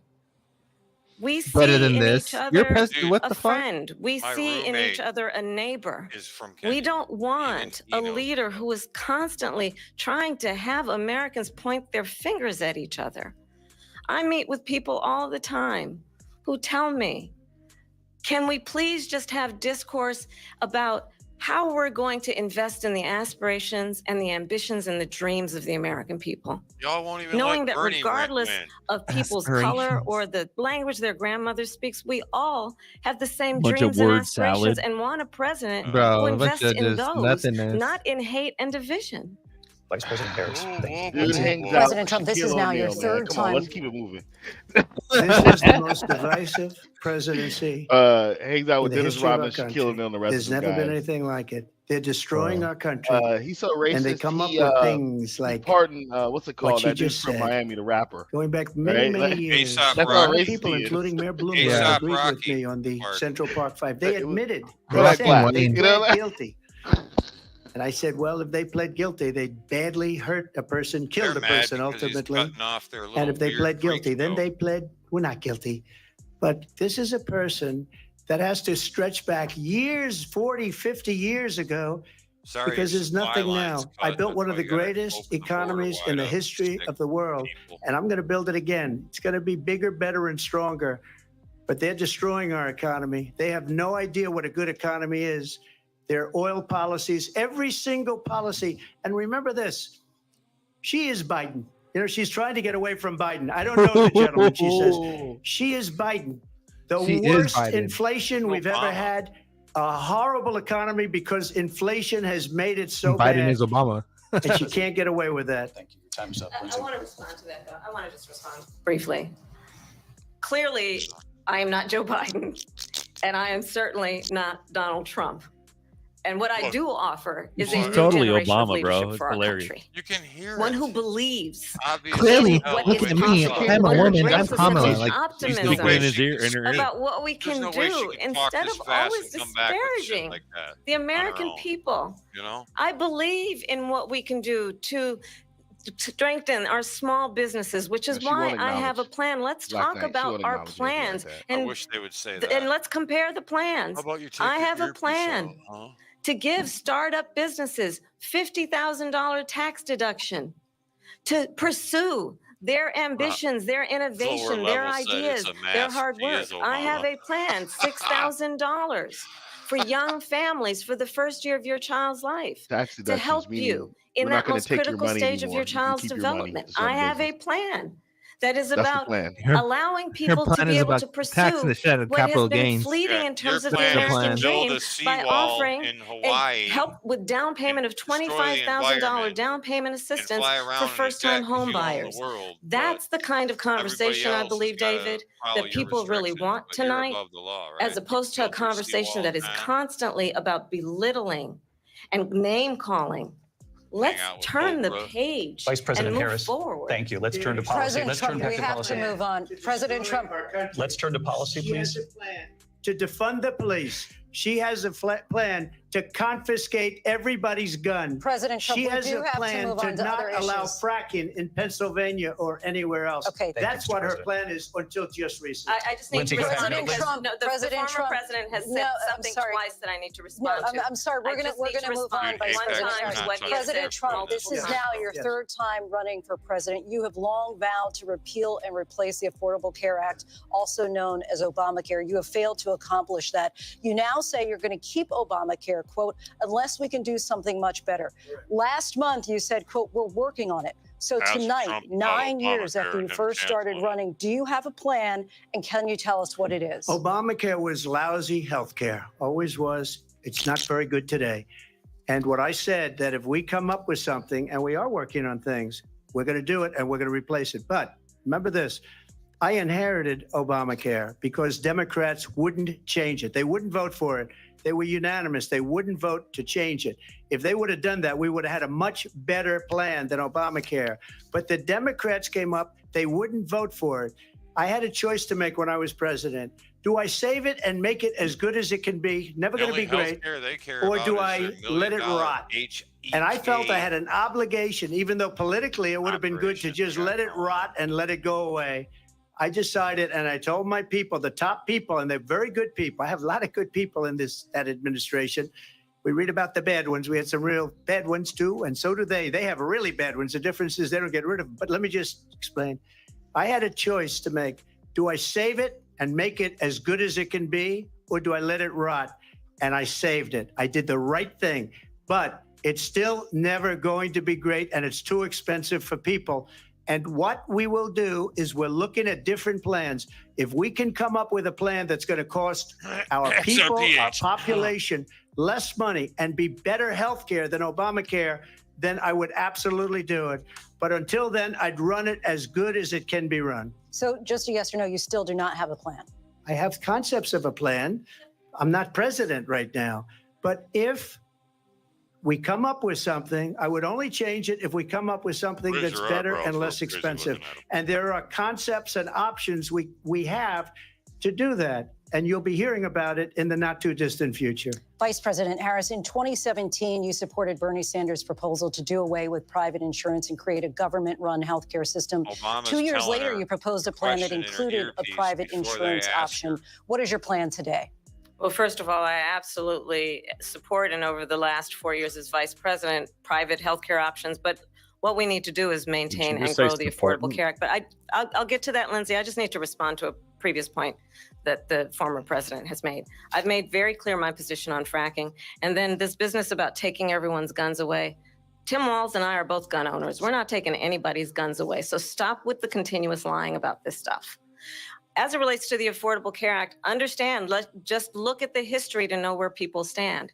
When Donald Trump was president, 60 times he tried to get rid of the Affordable Care Act. 60 times. I was a senator at the time when I will never forget the early morning hours when it was up for a vote in the United States Senate. And the late, great John McCain, who you have disparaged as being, you don't like him, you said at the time, because he got caught. He was an American hero. The late, great John McCain, I will never forget that night, Shout out to Apex. walked onto the Senate floor and said, no, you don't. No, you don't. No, you don't get rid of the Affordable Care Act. You have no plan. And what the Affordable Care Act has done is eliminate the ability of insurance companies to deny people with pre-existing conditions. I don't have to tell the people watching tonight, you remember what that was like? Remember when an insurance company could deny if a child had asthma, if someone was a breast cancer survivor, if a grandparent had diabetes? And thankfully, as I've been vice president, and we over the last 4 years have strengthened the Affordable Care Act, we have allowed for the first time Medicare to negotiate drug prices on behalf of you, the American people. Donald Trump said he was going to allow Medicare to negotiate drug prices. He never did. We did. And now we have capped the cost of insulin at $35 a month. Since I've been vice president, we have capped the cost of prescription medication for seniors at $2,000 a year. And when I am president, we will do that for all people, understanding that the value I bring to this is that access to health care should be a right and not just a privilege of those who can afford it. And the plan has to be to strengthen the Affordable Care Act, not get rid of it. Vice President Who's going in terms to of where pay Donald Trump for it? stands on that. I want to move to an issue that's important for a lot of Nobody people. ever says how they're going to pay Number for it. Well, This John is what McCain they companies, Obamacare for 10 Disneyland years. put in bullshit. place But it wasn't only him. are It gonna was sell them all the of the new Democrats that kept it going. And you know what? We can do much better than Obamacare, much less money. But she won't improve private insurance for people, private medical insurance. That's another thing she doesn't want to get. People are paying privately for insurance that have worked hard and made money, and they want to have private. She wants everybody to be on government insurance where you wait 6 months for an operation that you need immediately. President Trump, thank you. We have another issue that we'd like to get to that's important for a number of Americans, in particular younger voters, and that's climate change. President Trump, with regard to the environment, you say that we have to have clean air and clean water. Vice President Harris, you call climate change an existential threat. The question to you both tonight is, what would you do to fight climate change? And Vice President Harris, we'll start with you. 1 minute for you each. 100% the former taxes. president had said that climate change is a hoax. And what we know is that it is very real. You ask anyone who lives in a state who has experienced these extreme weather occurrences, who now is either being denied home insurance or it's being jacked up. You ask anybody who has been extreme weather is hard. the victim of what that means in terms of losing their home, having nowhere to go. You know, we know that we can airplane. actually deal with this issue. The young people of America care deeply about this issue.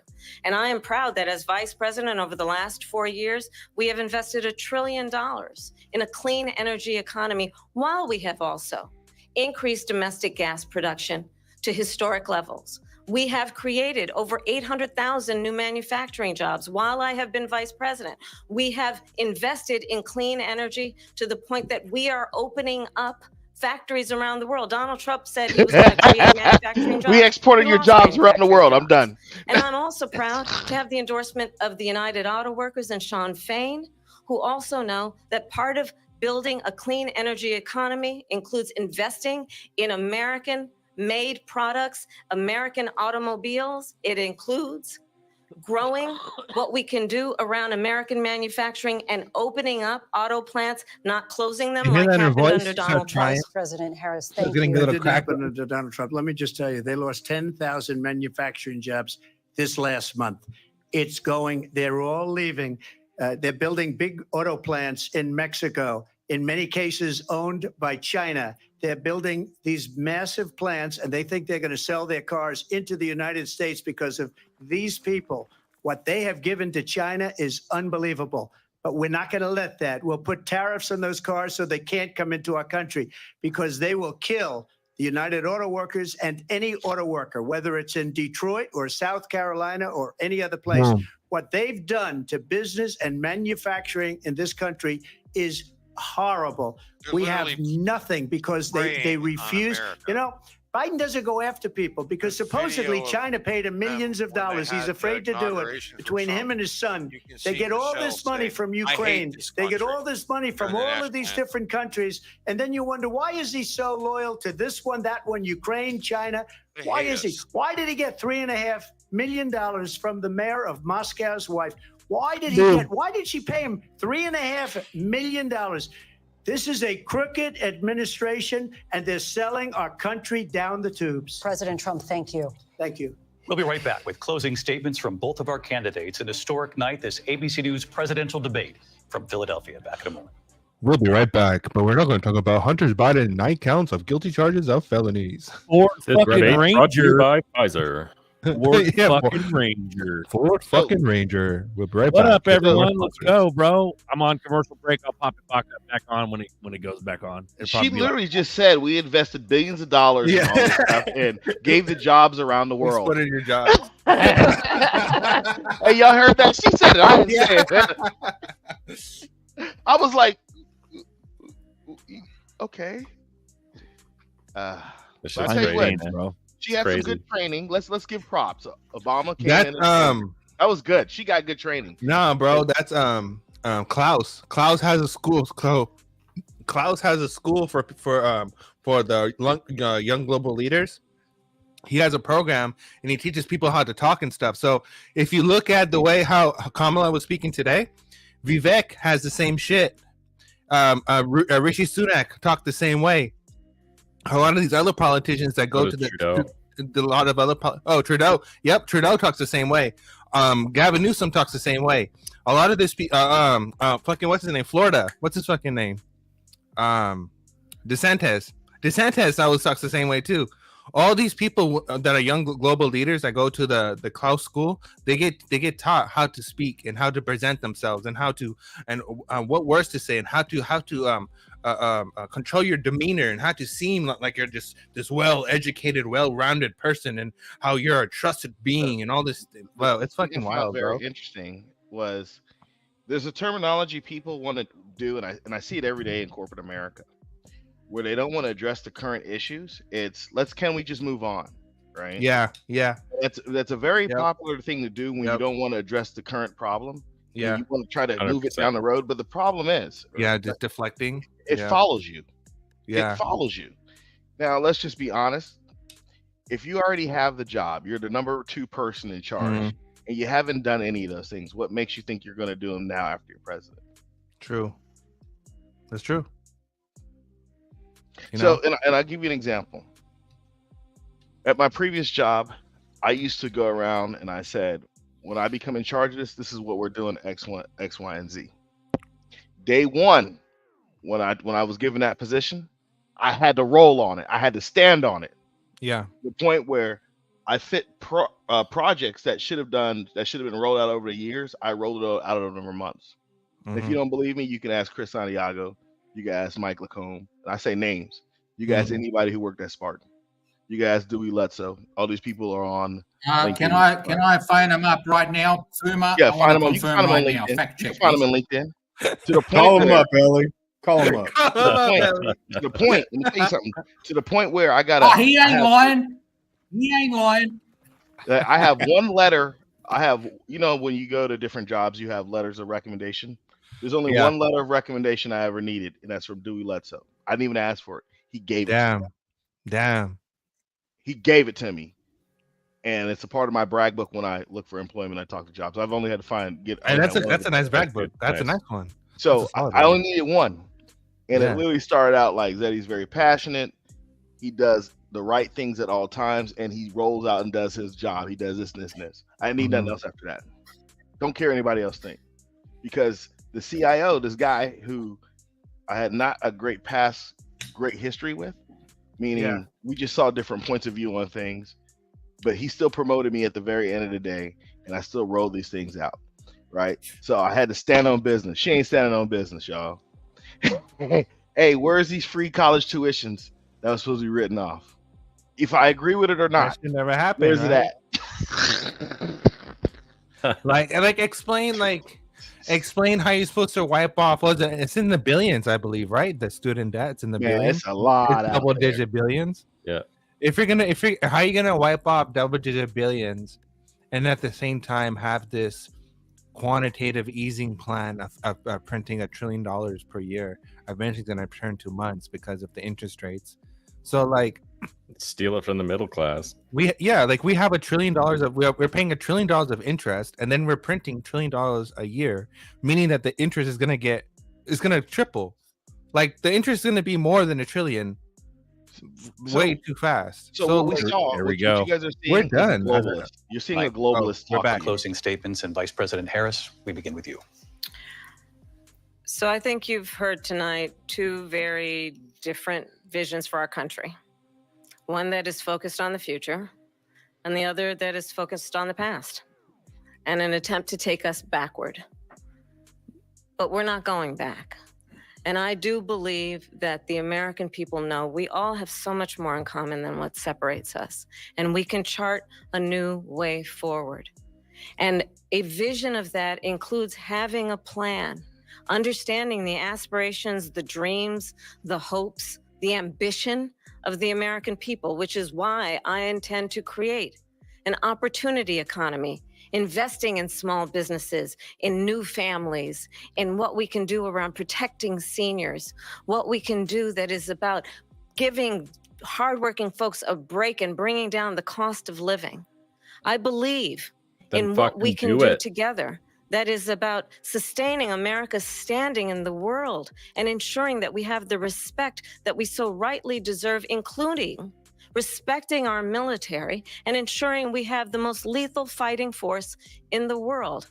I will be a president that will protect our fundamental rights and freedoms, including the right of a woman to make decisions about her own body and not have her government tell her what to do. I'll tell you, I started my career as a prosecutor. That's literally what she's trying to do. I was an attorney general, a United States senator, and now vice president. I've only had one client, as a prostitute. the people. And I'll tell you, as a prosecutor, I never asked a victim or a witness, are you a Republican or a Democrat? The only thing I ever asked them, are you okay? And that's the kind of president we need right now. Someone who cares about you and is not putting themselves first. I intend to be a president for all Americans. Bitch, you're a multimillionaire. And focus Shut the fuck up. on what we can do over the next 10 and 20 years to build back up our country by investing right now in you, the American people. Vice President Harris, thank you. Boo. President Trump.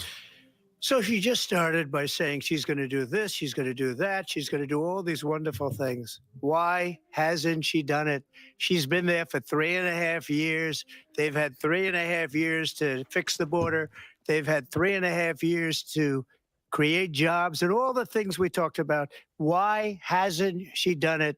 She should leave right now, go down to that beautiful White House, go to the Capitol, get everyone together and do the things you want to do, but you haven't done it and you won't do it because you believe in things that the American people don't believe in. You believe in things like we're not going to frack. We're not going to take fossil fuel. We're not going to do things that are going to make this country strong, whether you like it or not. Germany tried that, and within 1 year, they were back to building normal energy plants. We're not ready for it. We can't sacrifice our country for the sake of bad vision. But I just ask one simple question. Why didn't she do it? We're a failing nation. We're a nation that's in serious decline. We're being laughed at all over the world. All over the world, they're laughed. I know the leaders very well. They're coming to see me. They call me. We're laughed at all over the world. They don't understand what happened to us as a nation. We're not a leader. We don't have any idea what's going on. We have wars going on in the Middle East. We have wars going on with Russia and Ukraine. We're going to end up in a third world war, and it'll be a war like no other because of nuclear weapons, the power of weaponry. I rebuilt our entire military. She gave a lot of it away to the Taliban. She gave it to Afghanistan. What these people have done to our country, and maybe toughest of all, is allowing millions of people to come into our country. Many of them are criminals, and they're destroying our country. The worst president, the worst vice president in the history of our country. President Trump, thank you. And that is our ABC News presidential debate from here in Philadelphia at the National Constitution Center. I'm Lindsay Davis. And I'm David Muir. Thank you for watching here in the U.S. and all over the world and from all of us. Yeah, we got to go after that one. It's a wrap. Yeah, dude. I'm going to do it. If you elect me, I'm going to do it. Now, I haven't done it for 4 years. I haven't done it. I'm going to do it. I'm going to do it.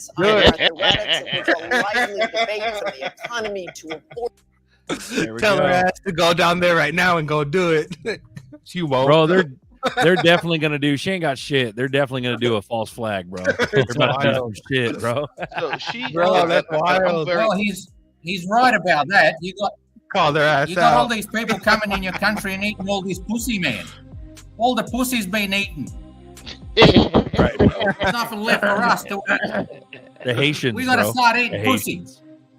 Bro. You know, bro, that ending was he keeps winning. Like it's over. This reminds me of a situation I was in. No, hold on. There was a Q post talking about now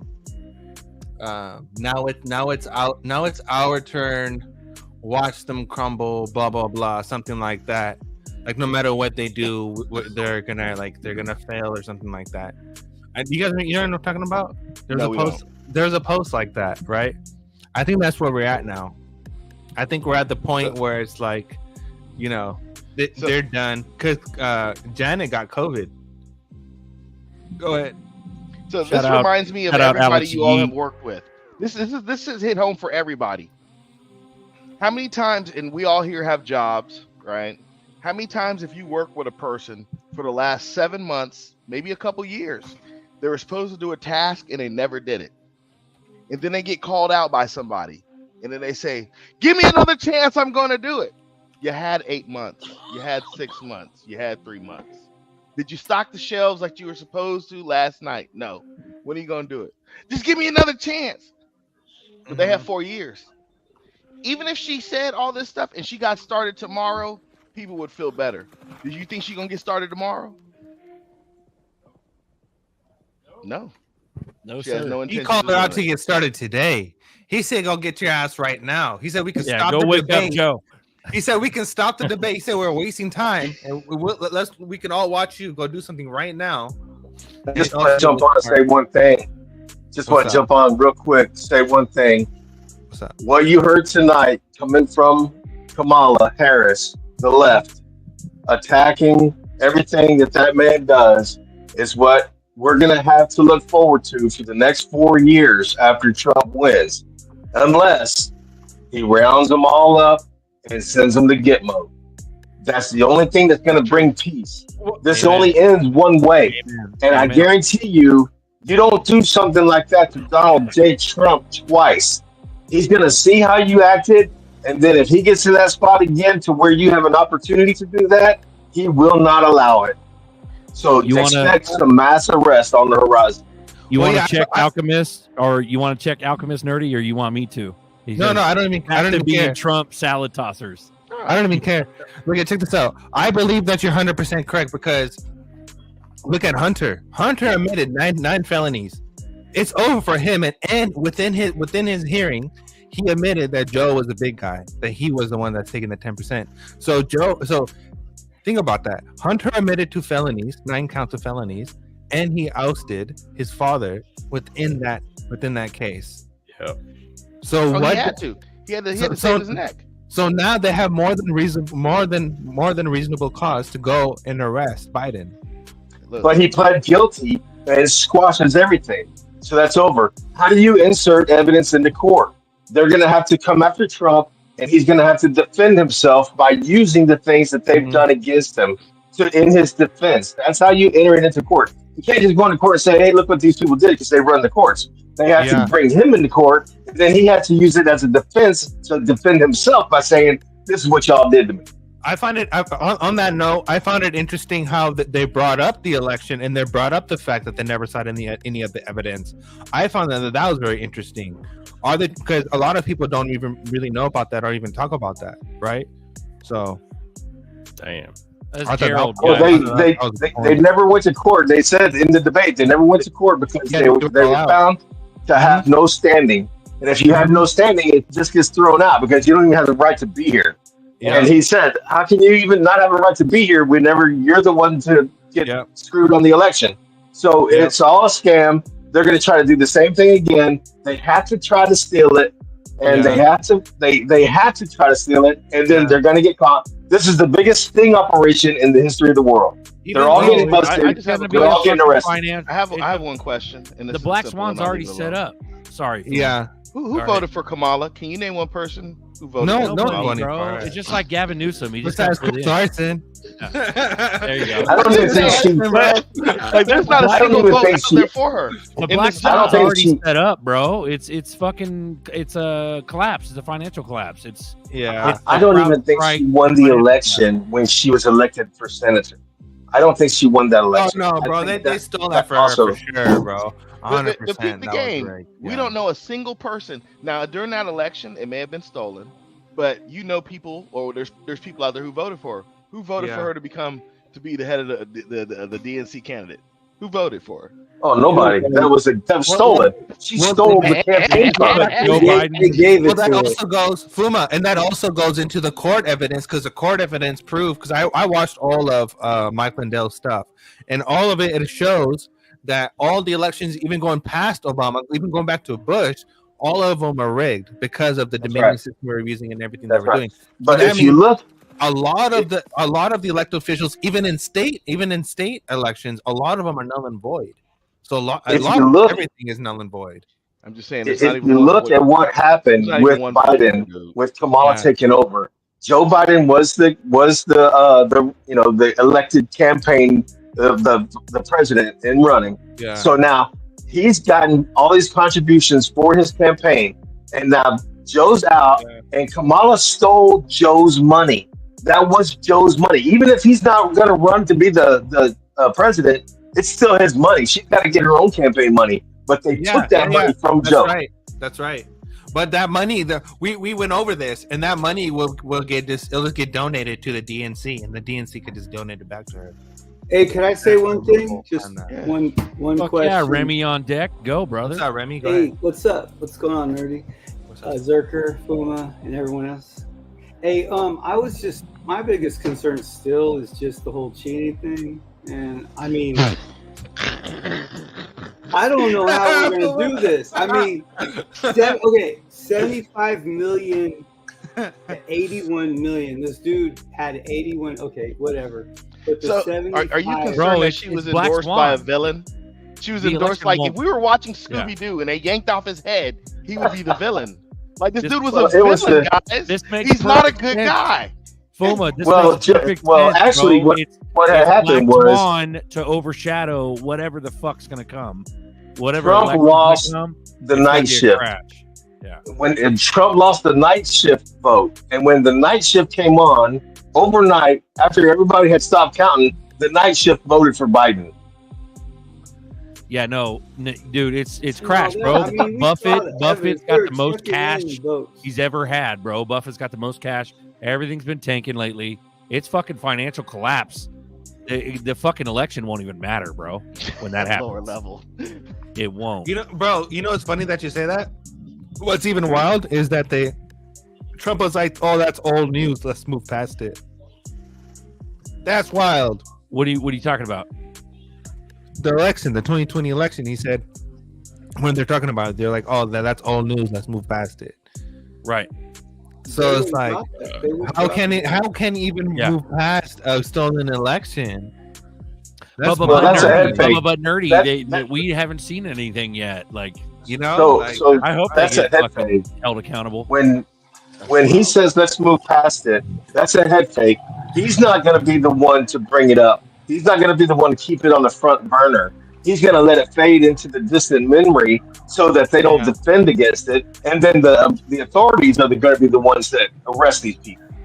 It's not going to be because Trump said so. It's going to be because the district attorney and the attorney general said so. Crypto Ross said financial collapse. So I was up yesterday Like I barely even sleep because I don't know. I'm just like in all this stuff. But run it, bro. I forgot which one it was, but they had a meeting and Jay Clayton was there, Circle was there, a few other people were there, and they're talking about regulation and stable coin and all this stuff, right? Jay Clayton, he was talking his stuff about, he's defending Tether and all this stuff. But Circle was there too. And Circle said something which I loved because it was on point, right? Circle said that if we're going to do this right, Congress has to have the last word. And that's perfect because Congress should have the last word. Jay Clayton so that goes hand in hand with what Gerald just said. Like it'll be like gavel drop, hammer drop by Congress and DAs and all that. Yeah, because Jay Clayton was defending if the DTCC or the SEC say something, that should be good enough. No. And Circle was like, no. Circle was like, look at Tether. Because Circle was trying to point out that Tether is not that legit. And Clayton was trying to defend it. And then Circle came back, was like, no, we should, if we're going to go by the people, if the final word should come from Congress. Mic drop, boom. Clayton had nothing to say back to that because that's true. It should come from Congress. And that's what I'm saying about the Ripple case. The Ripple case is finally done. The only person that can overturn it is Congress, right? And then they would go to a Supreme and they would hear it or whatever. But I think it's over. I think October, we're like 2-3 weeks away. October 3rd is the final say on the Ripple case. Ooh. Finally. Dude, screw up all the It's finally done. We're literally just a few weeks away, and it's all fucking wrapped up. Done and done. We got Paul Dice in the dark on deck, bro. What's up? We got Remy on deck. We got Gerald, LEET, and Rye Guy. So check it out. I consulted my astrologer, a very close person to me, and my astrologer said it's going to happen in October. And by March, take your profits. I ain't never sold my Don't listen to astrologers. Okay. Yeah. By March? That's a big ass window, bro. Yeah, it's going to go up. It's just going to retrace forever in March? No, it's going to chop until we get to around the middle of October. Then it's going to go, and it's going to steadily go. Every day is going to be a new high. We're going to get to March. It's going to level off, and then it's going to start rolling over. Hey, I have a question. The fuck does rolling over mean? After October 3rd, there's literally nothing holding Ripple and XRP from adoption because that's all full clarity. Well, his astrologer said it'll plateau, but what's roll over mean? What does that mean? Roll over means it starts to go down. It's like topping the hill. The roller coaster ride is on the way down. Don't get me involved with your astrologer. I thought it never goes down because of utility. No. Yeah. Listen, nothing goes up forever. It's only going up, bro. Well, we're still going to go on a 4-year cycle. Yeah. We're still on election 4-year cycles. Everything goes up forever when it's utility. Fuma, you got the floor, bro. Go. Where's Joe Biden? Yeah, where is Joe? Why isn't he out making speeches? Yeah. Yeah, he's toast, bro. Hey, so hold on. 4 days when they make the announcement. No, that's what my astrologer said. There you go. 4 days after they find out Joe is not here. What's that? Where is Paul, Joe? Paul like, dipped. I didn't cut him. Why isn't Joe like endorsing and out pushing more? Why he only make that one speech and went back in the closet? Bro, Joe can't talk. He showed up to the DNC, didn't he? And then that was it. Joe can't talk. If he should be, if he truly wants her to win, every day he should be on a news clip. He should be on a podcast. He should be somewhere. That shit is. If it was Joe's choice, if it was Joe's choice, he would do it. It's not Joe's choice. If we want to believe in bears, then then what was it? 4 days or 3 days after JB passes away. 4 days. 4 days. 4 days. So watch Joe Biden get announced dead in like the next week or two. So is that what we were waiting for? Is JB to pass away and then? Because where's he been? Would it be too much of a coincidence if it happened around October 3rd, during the same time, run it, nerdy. Call it. What's October 3rd as well? It's a 13 date. The comment, and the it's a HG 13 date, and the comment, and the Rosh Hashanah and all that stuff too. It's the Jew New Year, bro. Yeah. So there's something interesting that was talked about. I'm just saying. For the last 4 years, we've engaged in new wars. I don't think that's the appropriate thing to do. I think Europe needs to throw their ducats in and help control the situation. Well, they haven't. That's the progressive narrative is to, use the military-industrial complex. That's their card, man. They're gonna use it as long as they can run with that. Well, the thing is, that is a well-established oiled machine in America. It kicks in when it needs to. We shouldn't be forcing wars. We should not be forcing wars, but they want to do that. And we should be forcing diplomacy, bro. Because I'm gonna tell you something.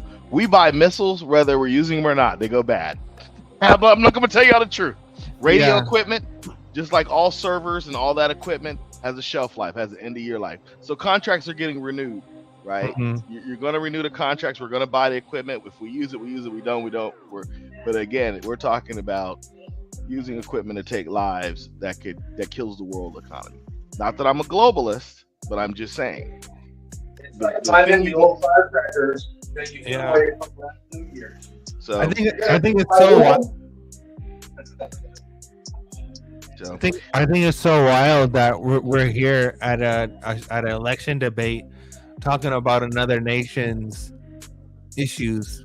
Crazy. Which is like, yeah, good point, dude. What about us? You notice no one brought up New York and Chicago.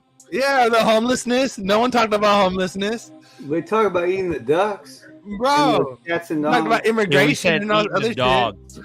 Yeah. Did I tell you guys what's going on? They never talked about the fake jobs. Go ahead. So there's a hospital near me where, no shit, they've got a vending machine outside the hospital right now. You can walk up, use the touch screen. Oh, I'll get a crack pipe today. You hit the button and it spits out a crack pipe in a little envelope, and you can just walk up and get them. Yeah. And then the person recording it, I don't know if she's Canadian or not, but I would assume so because it's local. She got asked to leave, and the nurse that came out, or whoever that fat ass bitch was like, you're gonna scare people away from wanting to use the vending machine. It's like, bitch, you're giving out crack pipes for free. I really don't think they care. It's insane, man. That's crazy. Yeah, you can walk downtown. You can walk downtown around here, and there's people smoking crack pipes. There's garbage and shit everywhere. There's areas you can't even walk in because there's so many goddamn tents everywhere. And yet, if someone makes an illegal right turn in front of a bike lane, they'll run your ass down and throw you in jail. Biking, that's communist. That's good. Homelessness is good. There's a lot of money in that because they can't be tracked. So bring all your homeless so that we can keep every 3 months. We can get more money from you and tell you. Yeah, you're right. Yeah. A lot of those people make a lot of money at the top. Those guys are like gold to these people, like a lot. Koala. Hey guys, I'll catch y'all. No, Remy's 100% correct on that. So what happens is that, so let's talk about Newsom, because this is exactly what Newsom does. What happens is that, like in California, you have all this huge ass homelessness problem, and then Newsom goes to Mama and Papa and says, hey, senators and congressmen, hey, we need more funding because look at our homeless problem. Homeless problem is so bad. And they say, hey, okay, we'll write you a note, a promissory note, right to the Fed. And the Fed goes, oh, hey, here's your money. And then the Fed gives them the money. And then Newsom goes, oh, thanks. And then Newsom gives some to Pelosi. He gives some to Harris. That's right. He gives some to his homies. And he pays everyone off. And then all of a sudden, you have this $92 billion surplus that turns into a $30 billion deficit, and they're like, "Oh, hey, where the hell did all the money go?" And Newsom's like, What money? I don't know nothing. Right? All I know is we need more. Let's go get some more homeless people. Oh, by the way, guys, I think we need more money for this train project. We're trying to put a train. Through California. How about we get more money for that, and we get more money for homelessness, huh? Dude, at the same time, we're just gonna raise fucking wages to $20 and just get all these businesses out of here. How does that sound? That sound a good idea to you? I think that's a good plan. Yeah, eminent domain. And then they've been saying for 60, 70 years that they're going to build a bullet train from San Francisco to Los Angeles. And they drum up all these billions of dollars, and then it just didn't happen, and they bring it up again. Everyone after that generation forgot, and they keep presenting it. And they're using that all across the United States. I think out here, Texas, using Dallas to Houston, they've been saying that for 25 years. It's such a racket, man. These people are criminals. Unfortunately, more Americans care about what happened to Tyreek Hill. Tyreek. And bro, you see the footage? It proves that he lied about that shit. Yeah. It's all stunts. They're all fucking, everything's a psyop. Yep. Everything's a psyop, bro. Zerps are probably the fucking only real thing. And those are a scam, don't you know? Yeah. But honestly, how the hell? Okay, forget about the big things. Let's focus on the little things. If you don't figure out the little problems first, how are we gonna figure out the big problems? We can't even get politicians to stop stealing funding. We can't even get programs funded right. No, I mean, you how the hell is supposed to worry about draining the swamp and all this other stuff when we can't even get that right? And that's blatantly happening too. Mm-hmm. That's right. That's crazy, bro. It's daily new bills, new ideas, or how to steal the public's money, or how to print more money. Bro, dude, we're in a death spiral. That's when it comes to the new world order, it's all planned out.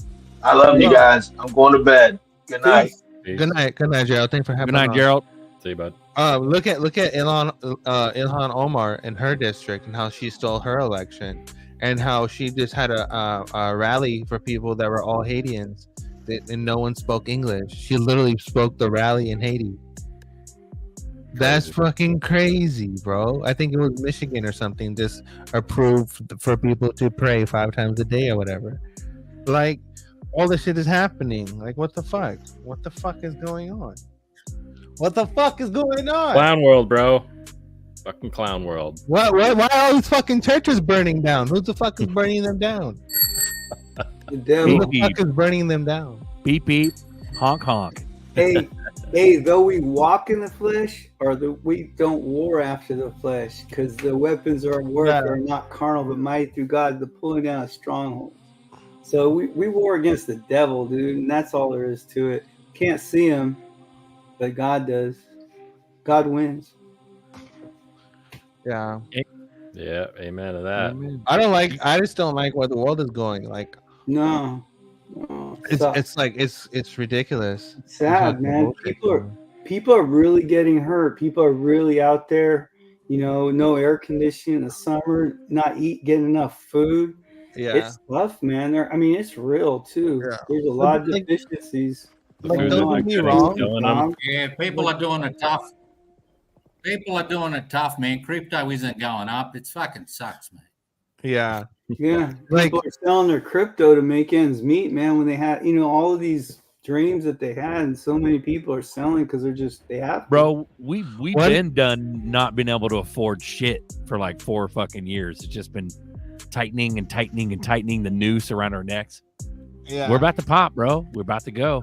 One thing people need to understand that it's cool, inclusion and all holding hands, coming here legally and all that stuff. All that stuff is cool. That's tight. But whatever's going down right now is some fucking sinister ass shit. Right? We may call it whatever you want to call it, but it's in disguise for you to admit of what is really going down. And if people don't want to admit what's really going down, we're gonna end up like Europe. And Europe has gone to shit. And if you want to end up like Europe, then go fucking move there. I don't think America and Canada should be another Europe. Because I'd rather be homeless than have no crypto. Fuck all that, bro. Everyone's just stabbing everybody with knives now. Like, even if they take the guns away, you're still gonna keep people in that are gonna just start stabbing motherfuckers. Like, yeah, you know what's gross too is all the people that talk shit about where they live, like in Canada and the US. And I mean, we all talk a little bit of shit. I think a lot of it comes from a joking way, but these serious people that are out there that absolutely fucking hate America and absolutely hate Canada, like, go fucking live somewhere else then. Yeah, like, fuck off, cunt. Fuck out of here. Yeah, I mean, get the fuck out of here. Write that down. Fuck out of here. Right, guys. Fuck out of here. Get the fuck out of here. Bro, for real. Ellie. Hey, you guys ever seen that video? You guys ever seen a video of that bitch? She's burning the French flag. She's in a protest and she's burning the French. Oh yeah, the left over there hate the French flag. Bro, they had the same book, that is man. wild. How you can go to like this is my thing. You say that you're a refugee and you're seeking refuge, and then you go to a country that gives you asylum, and then you go and burn that country's flag that gave you asylum, and you're saying, fuck that country. I love my country. Well, why the fuck did you seek asylum then, dumb? Shouldn't you just stay where you were? If you're like, it's so stupid. That's an invasion. That's an invasion, guys. I don't know how to tell you that, but that's not. Oh, kumbaya. I think the word is like a person. Welcome, my friend. No, that's not that. He's like depraved, man. Yeah, that's a fucking invasion. Ooh, that looks good. He's got a stew boiling. Let's go, Cabbages. Bro. Nice. Hell yeah.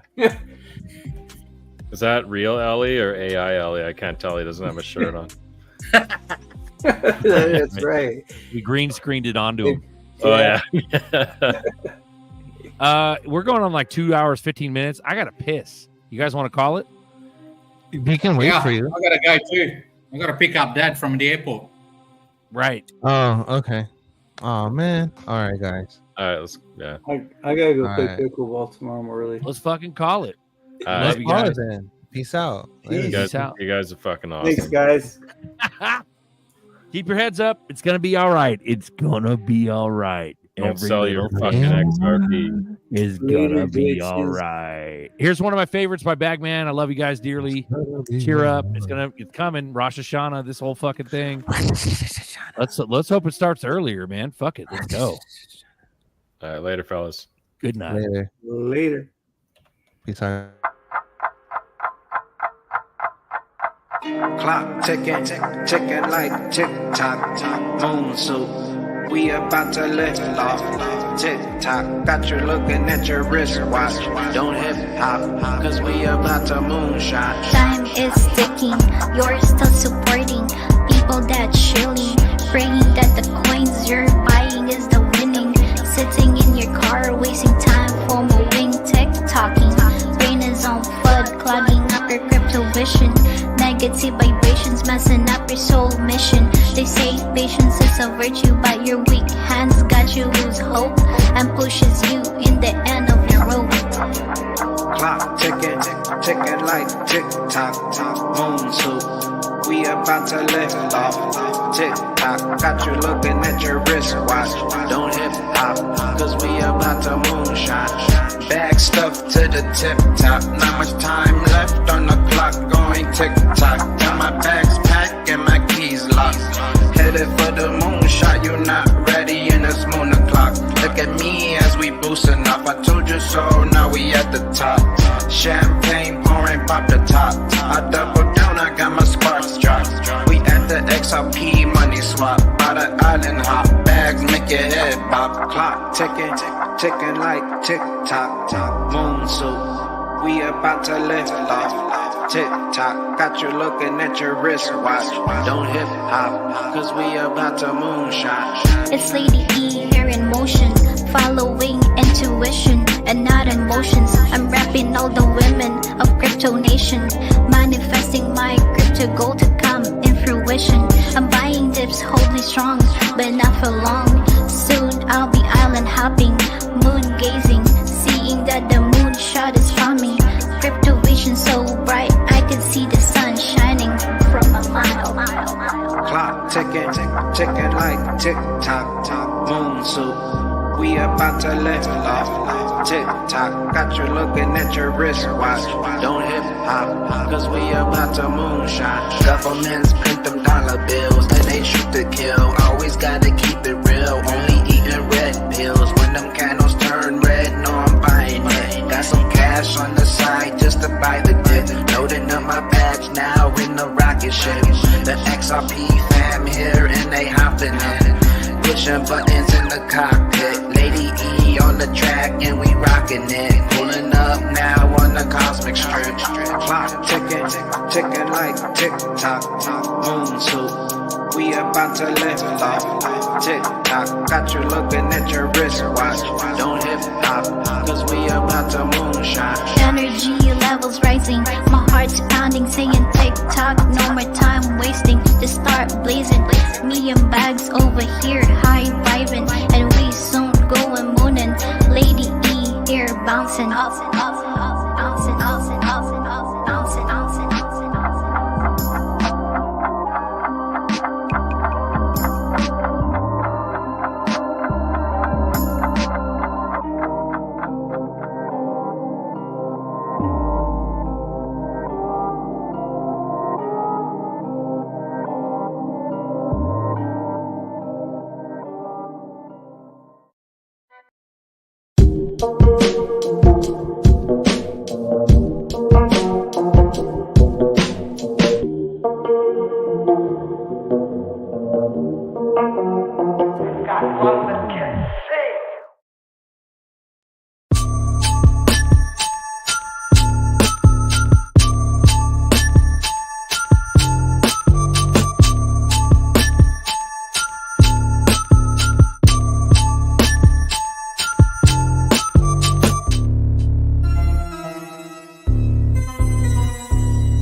Ford fucking Ranger.